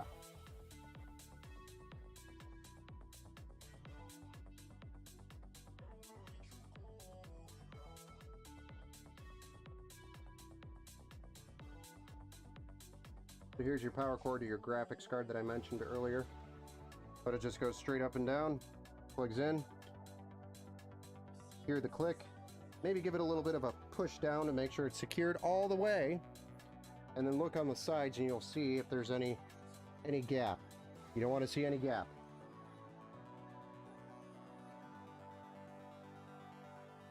Put a couple of fingerprints on here, sorry. I washed my hands before I started. Usually I'm pretty good about fingerprints, but this card is exceptionally fingerprint happy.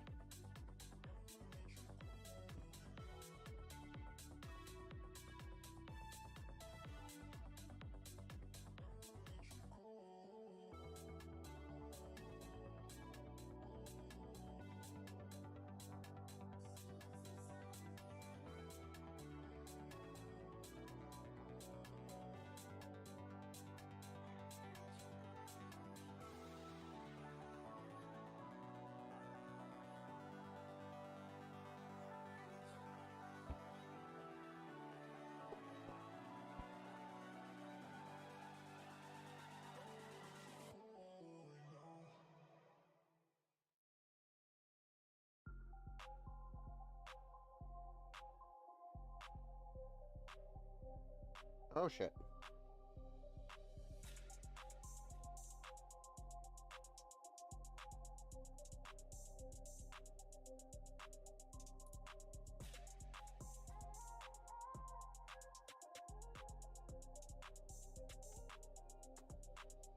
Nice.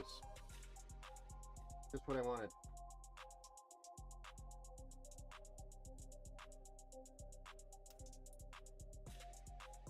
Don't ask me how I fit my hand down there, but it fit.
Cable management does it for me. I'm a network engineer by trade, and man, the bad IDFs and the MDFs I've seen make me twitch. Yes, sir. I am a cloud solutions engineer and a network solutions engineer, and I know exactly what you're talking about. Every time I walk into an IDF or an MDF and it looks like absolute ass, and nothing's labeled, you just want to go home and say, and send them a bill for tag and toning and also redoing the entire rack. Let's just redo this. I don't know why we're using a 15-foot cable for a 1-foot run, but okay. Facts.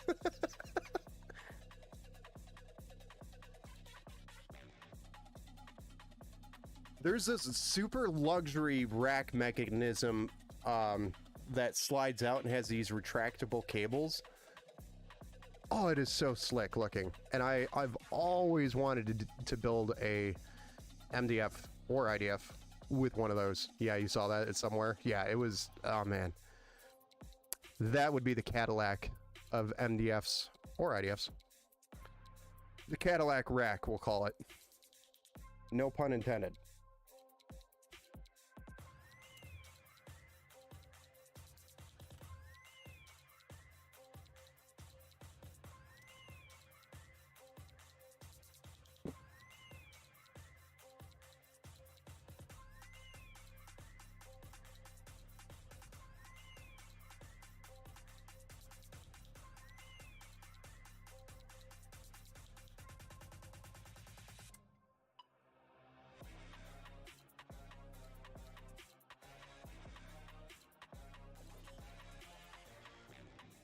But yes, I enjoy my cable management. I take pride in my cable management.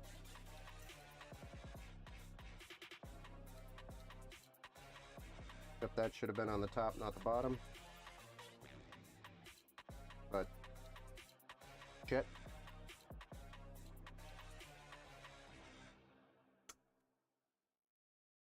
Okay, I have 4,000 zip ties here. Why does it matter?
There we go.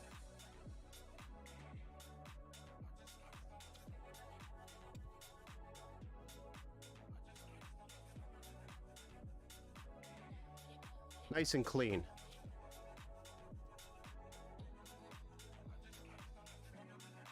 Perfect link cable every time, yes. Probably probs won't use the Gigabyte PSU. Heard they like to blow up. Yes, I would refrain using Gigabyte power supplies. Generally, they're the, what do you call it? It's like the marketing pen you get in the mail. That's like cost 2 cents to make. That's what I see as. That's what I see Gigabyte power supplies as. It only works one time. And then you're throwing it away. I tend to do patch switch in my designs. Okay, gotcha. Like the patch panel? Yeah. So I use 1mm jumpers. Gotcha. Still clean. Thank you, Rick. Somebody noticed. So fresh and so clean. Another person noticed. Thank you. All right. Let's go ahead and peel this. That doesn't need to be there anymore. Oh. What do you guys think? Front side looking clean too? Hell yeah.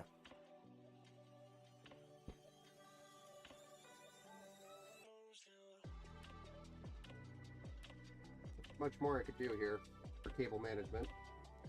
It's pretty clean. Really, the only thing we got left to do is fire this bad boy up. Right?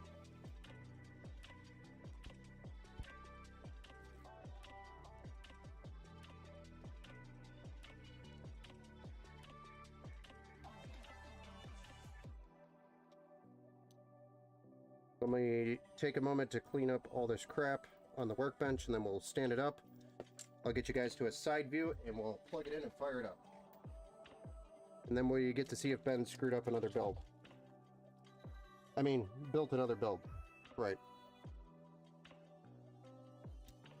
Screwed up. Nice. Give her some gas, Tiny. It just needs a little gas. A little spit shine.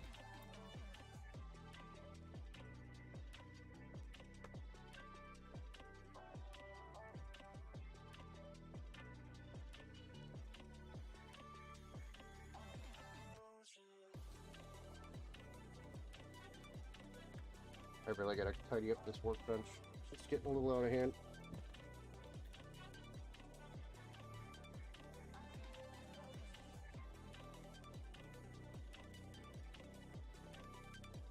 Nobody got no time to do that.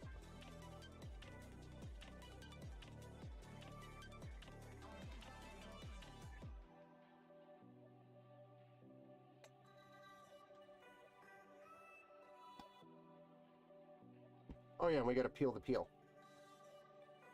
Who was it that was asking about the peel? Here, you can watch me.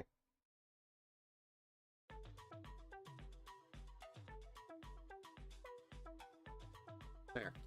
You saw me peel it. It's official.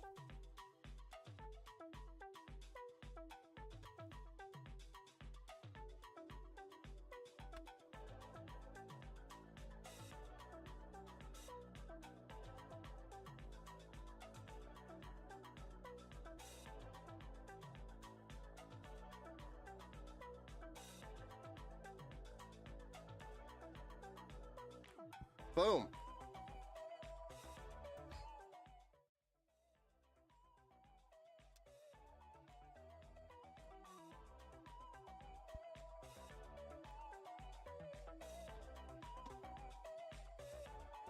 We just want a full side view like this.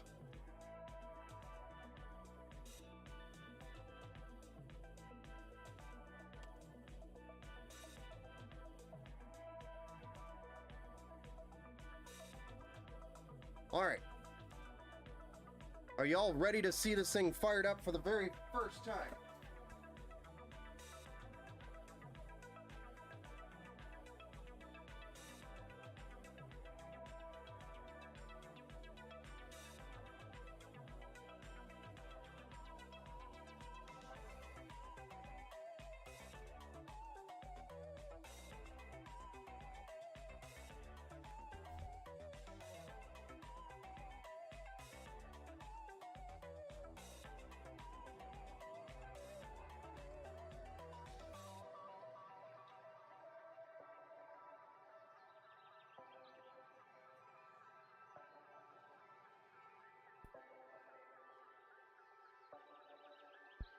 Hell yeah, let's go.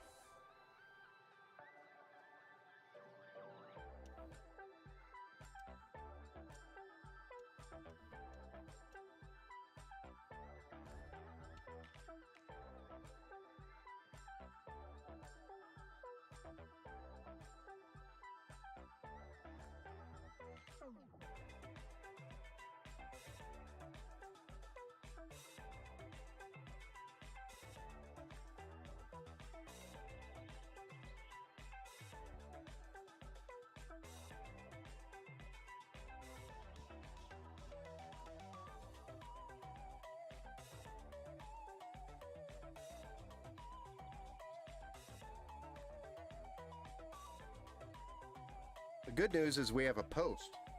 Bad news is I didn't put the side panel on.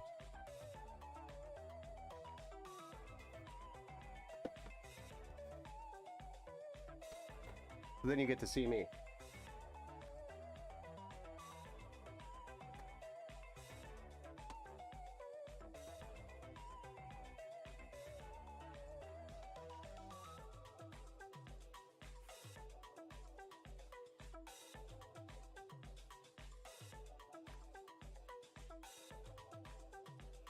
Ryzen's 2. Bright. Mind if I ask what fans those are? These are, the front fans are Montech, the rear fan is a Thermalright fan, the top fans are Deepcool, but they're all addressable RGB synced. So if I rotate it here, I'll kind of zoom in on it a little bit.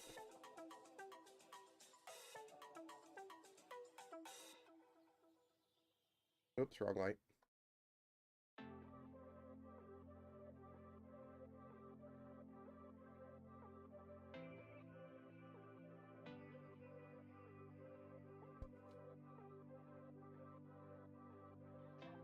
Yeah, they're pretty bright, but we have addressable RGB here. And don't worry, the digital LED is not going to run until we get the software installed on Windows. That's why you don't see the digital readout here yet. We have to actually get the software installed, and then it has to do a firmware upgrade, and then it'll start displaying. That's very normal.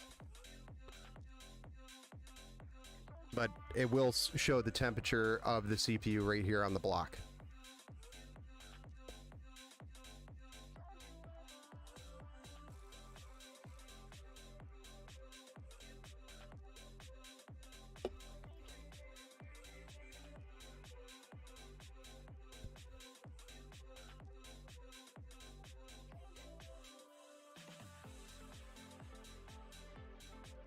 And don't worry, that orange light down there won't stay on.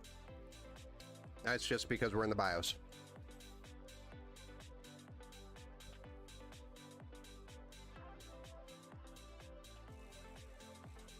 And the battle testing Call of Duty cough.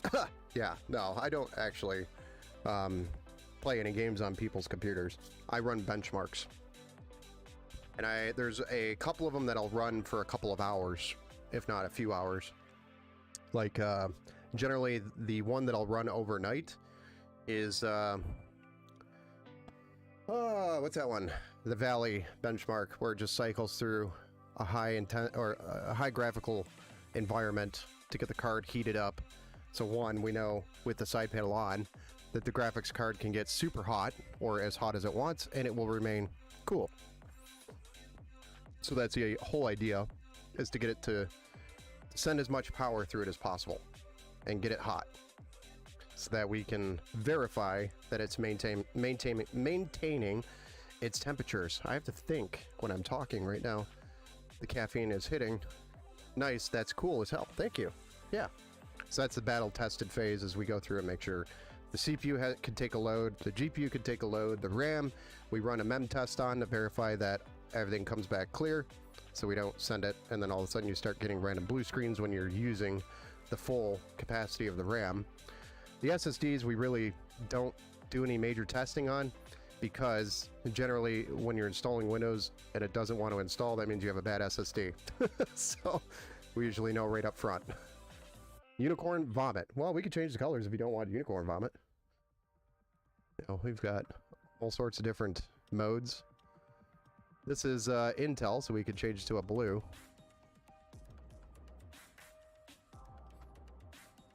This is the hardware controller. Once we get in, we'll be able to control this with the software.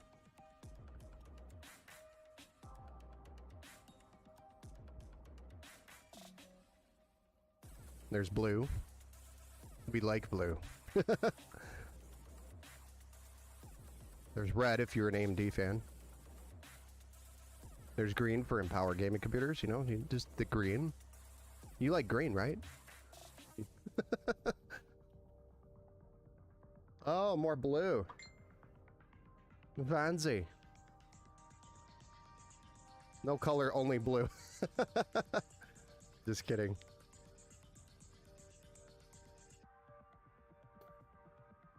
There's actually a long story about that emote, Dankistrick. That particular PC on that emote, there's a story behind it. But one day I will tell you guys what the story is. But that is a PC I built in that emote.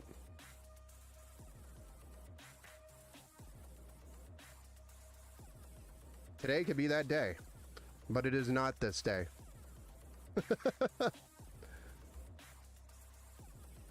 So next up, I gotta get this thing cycled through its battle tested phase, so I gotta get Windows installed. I've gotta update the BIOS to the latest version, enable the XMP profile, set the fan curves, and then we've gotta install the drivers, install the software for the motherboard and the graphics card. Zotac uses the Firestorm software, Gigabyte uses the Control Center, so we'll have both of those installed, and then we'll also have a software for the cooler because of the digital portion of the cooler with the temperature that displays on it. And then Windows updates, obviously graphics card drivers, and then we start the battle tested phase, which is where we burn it in, so to speak. We'll get everything hot AF, or send as much electricity through it to get it as hot as we can get it, just to confirm that we don't have any lemons. No sneaky ninja lemons. And then we'll package this bad boy up, and it'll be on its way to Florida. And I'll bless it as it leaves, so to speak.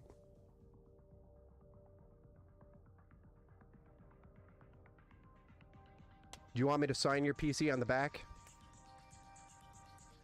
Or do you want an Easter egg signature? Another tech question, if you don't mind. What's up? Hit me, Rock. Hit me. Because it's blue and I like it?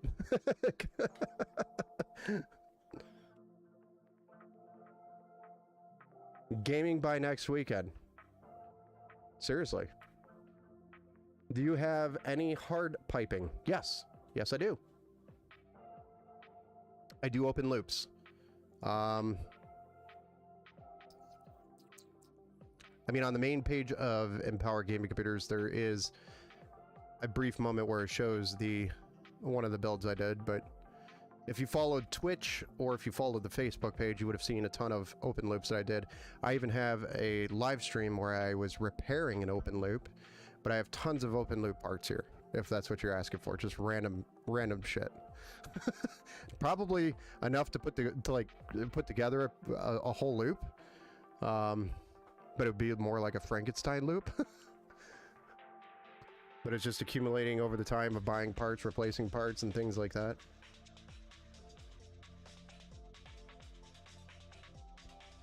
We shall be in touch. Awesome.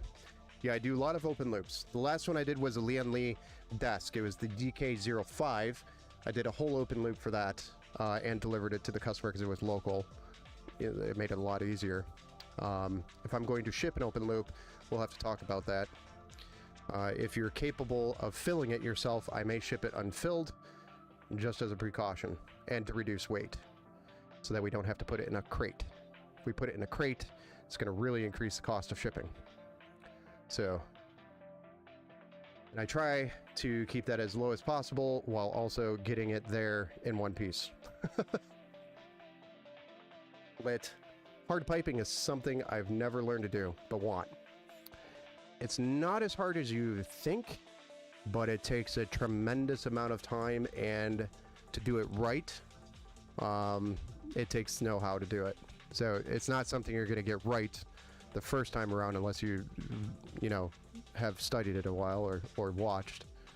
somebody do it several times. But there's a whole process to it. Like when you start with an open loop, one, you don't want to mix metals. That's like the number one rule in an open loop. Don't mix metals. Two, don't introduce bacteria to your loop ever, or any of the components. So don't use tap water. Only use distilled water. Three, all of your components that arrive, pretend that they are just dirty AF, and you clean them before you put them in your loop. So you've got a process of cleaning them. You've got a process of assembly. Each connection or each pipe that you do, you're going to be spending a lot of time sizing it perfectly, because if it's ever so slightly off, number one, you're going to see it aesthetically. Two, it might actually force, depending on which compression fittings you're using, it might force the pipe out or the tube out. You know, like if you're using EK, it's never going to come apart. If you're using like Bits Power, it's not likely going to come apart. And if you use some other off-brand that's cheap AF, there's a high possibility if it's not perfect, it's going to come out. So, but each end also has to be sanded down, because you don't want any like sharp ends, because it'll cut the O-ring as you're pushing the tube in and creating the seal. And if you cut that O-ring, then it'll cause a leak. So there's a lot of work involved. I actually have a fish tank pump, never a brand new one, of course, in a jar with a loop system so I could flush radiators. So a fish tank pump flushes the radiator with distilled water. And usually I'll put some prep stuff in there as well to make sure we clean out anything that's inside the radiators. Distilled, right? Yes. Never mind, LO. Fuck you, bud. What? I super like you and the things I've experienced in this channel. Awesome. Spitting not encouraged indeed. What? Yes, do not use spit for your coolant. You're my new best friend. I get that a lot. I don't know why. Just like Kenneth earlier, he's like, I'm always coming to you for anything computer. Okay. But I get that like every time I meet somebody. I'm just a big fuzzy teddy bear that likes building computers. That's what my wife tells me. Kenneth sounds like a smart lad. Yes, yes. And he's local, so he can just show up anytime and be like, Ben! Don't use spit, use yellow toilet water instead. Well, I told you, we don't want to use tap water. Sounds like rock, lol.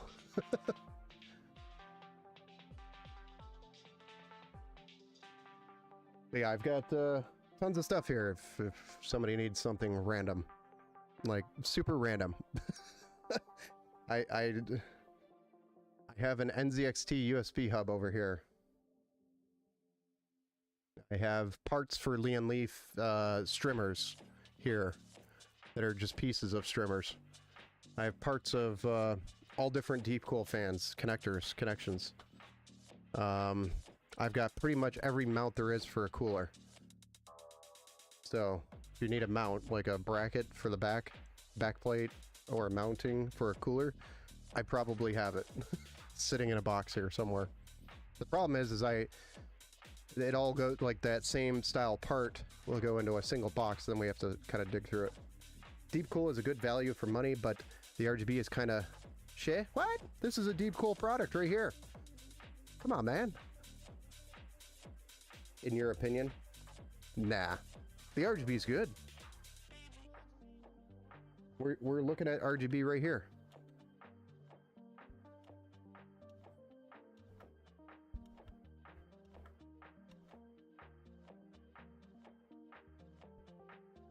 You bought a Noctua and had the wrong backplate. Well, that actually, you can contact Noctua about that, and they will send you a backplate for you. It's possible that you bought a Noctua that's been sitting on a shelf for a long time, and they release, new sockets come out over time. So, and their coolers, they're coolers that are from 10 years ago, still work just as good as a brand new cooler today on, the newest socket, and they keep providing the new socket upgrades. So LGA 1700, for example, they provide those brackets for a cooler from 10 years ago. So if you need it, they'll send you it. But yeah, Noctua is like all-time favorite company when it comes to like the coolers. Just, I can't get over the aesthetics. I cannot get past the aesthetics. The aesthetics suck. If they want to go from awesome to the absolute best, all they have to do is make one RGB Noctua cooler. That is nice looking. The black Noctua fans look nice, yes. That's honestly, when I'm building a PC with Noctua, I'm using those black Noctua fans. That's really it.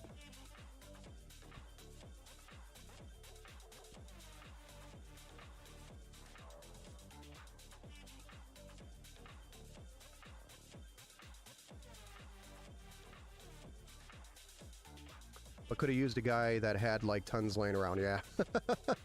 I don't know if I have a ton of Noctua laying around, so I probably would have had to send you to Noctua, because most of my Noctua stuff I sell as a whole, and I don't have any extra adapter. I don't really keep much of them. They go with the cooler generally with Noctua, just because it lasts so long. So if somebody goes from a generational leap from, let's say, Intel to AMD to a different platform, I guess a platform leap, then they'll have the brackets to do that with the cooler that they got with their PC, which is cool. But AIOs, Thermalright, Deepcool, probably Corsair, Thermaltake, even MSI. What else? Vitro. These are all probably the same designs as well. Can't forget Arctic. No, in fact, I don't forget Arctic.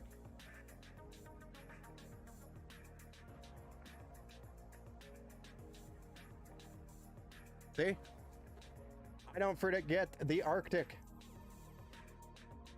Here's the Liquid Freezer 3. Accidentally bought 2.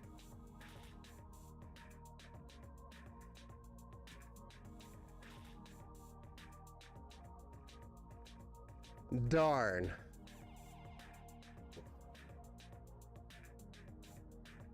Freezer 2 may be ugly, but gives much performance. Yes, but the 3 beats the Arctic 2.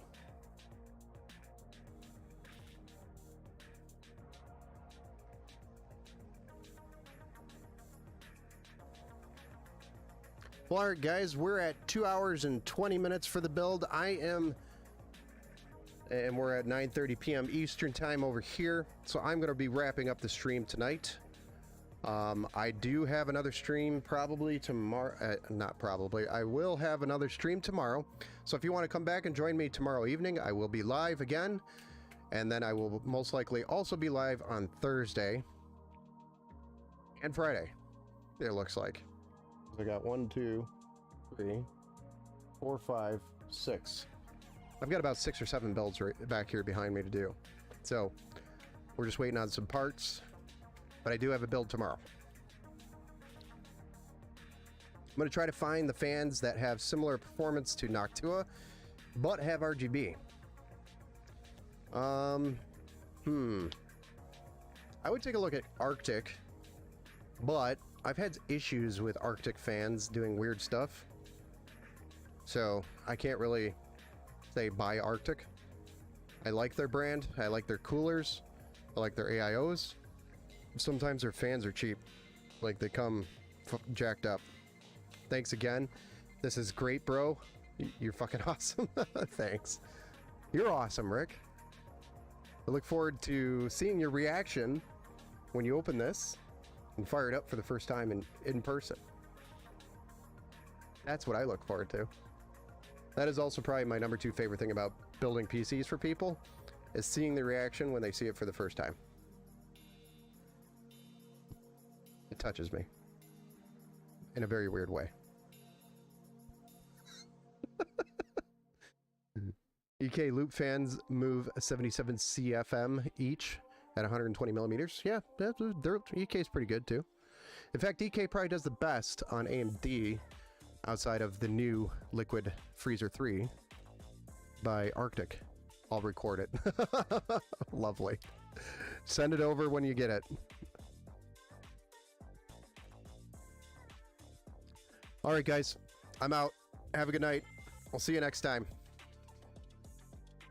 We'll see you on tomorrow night. Bye.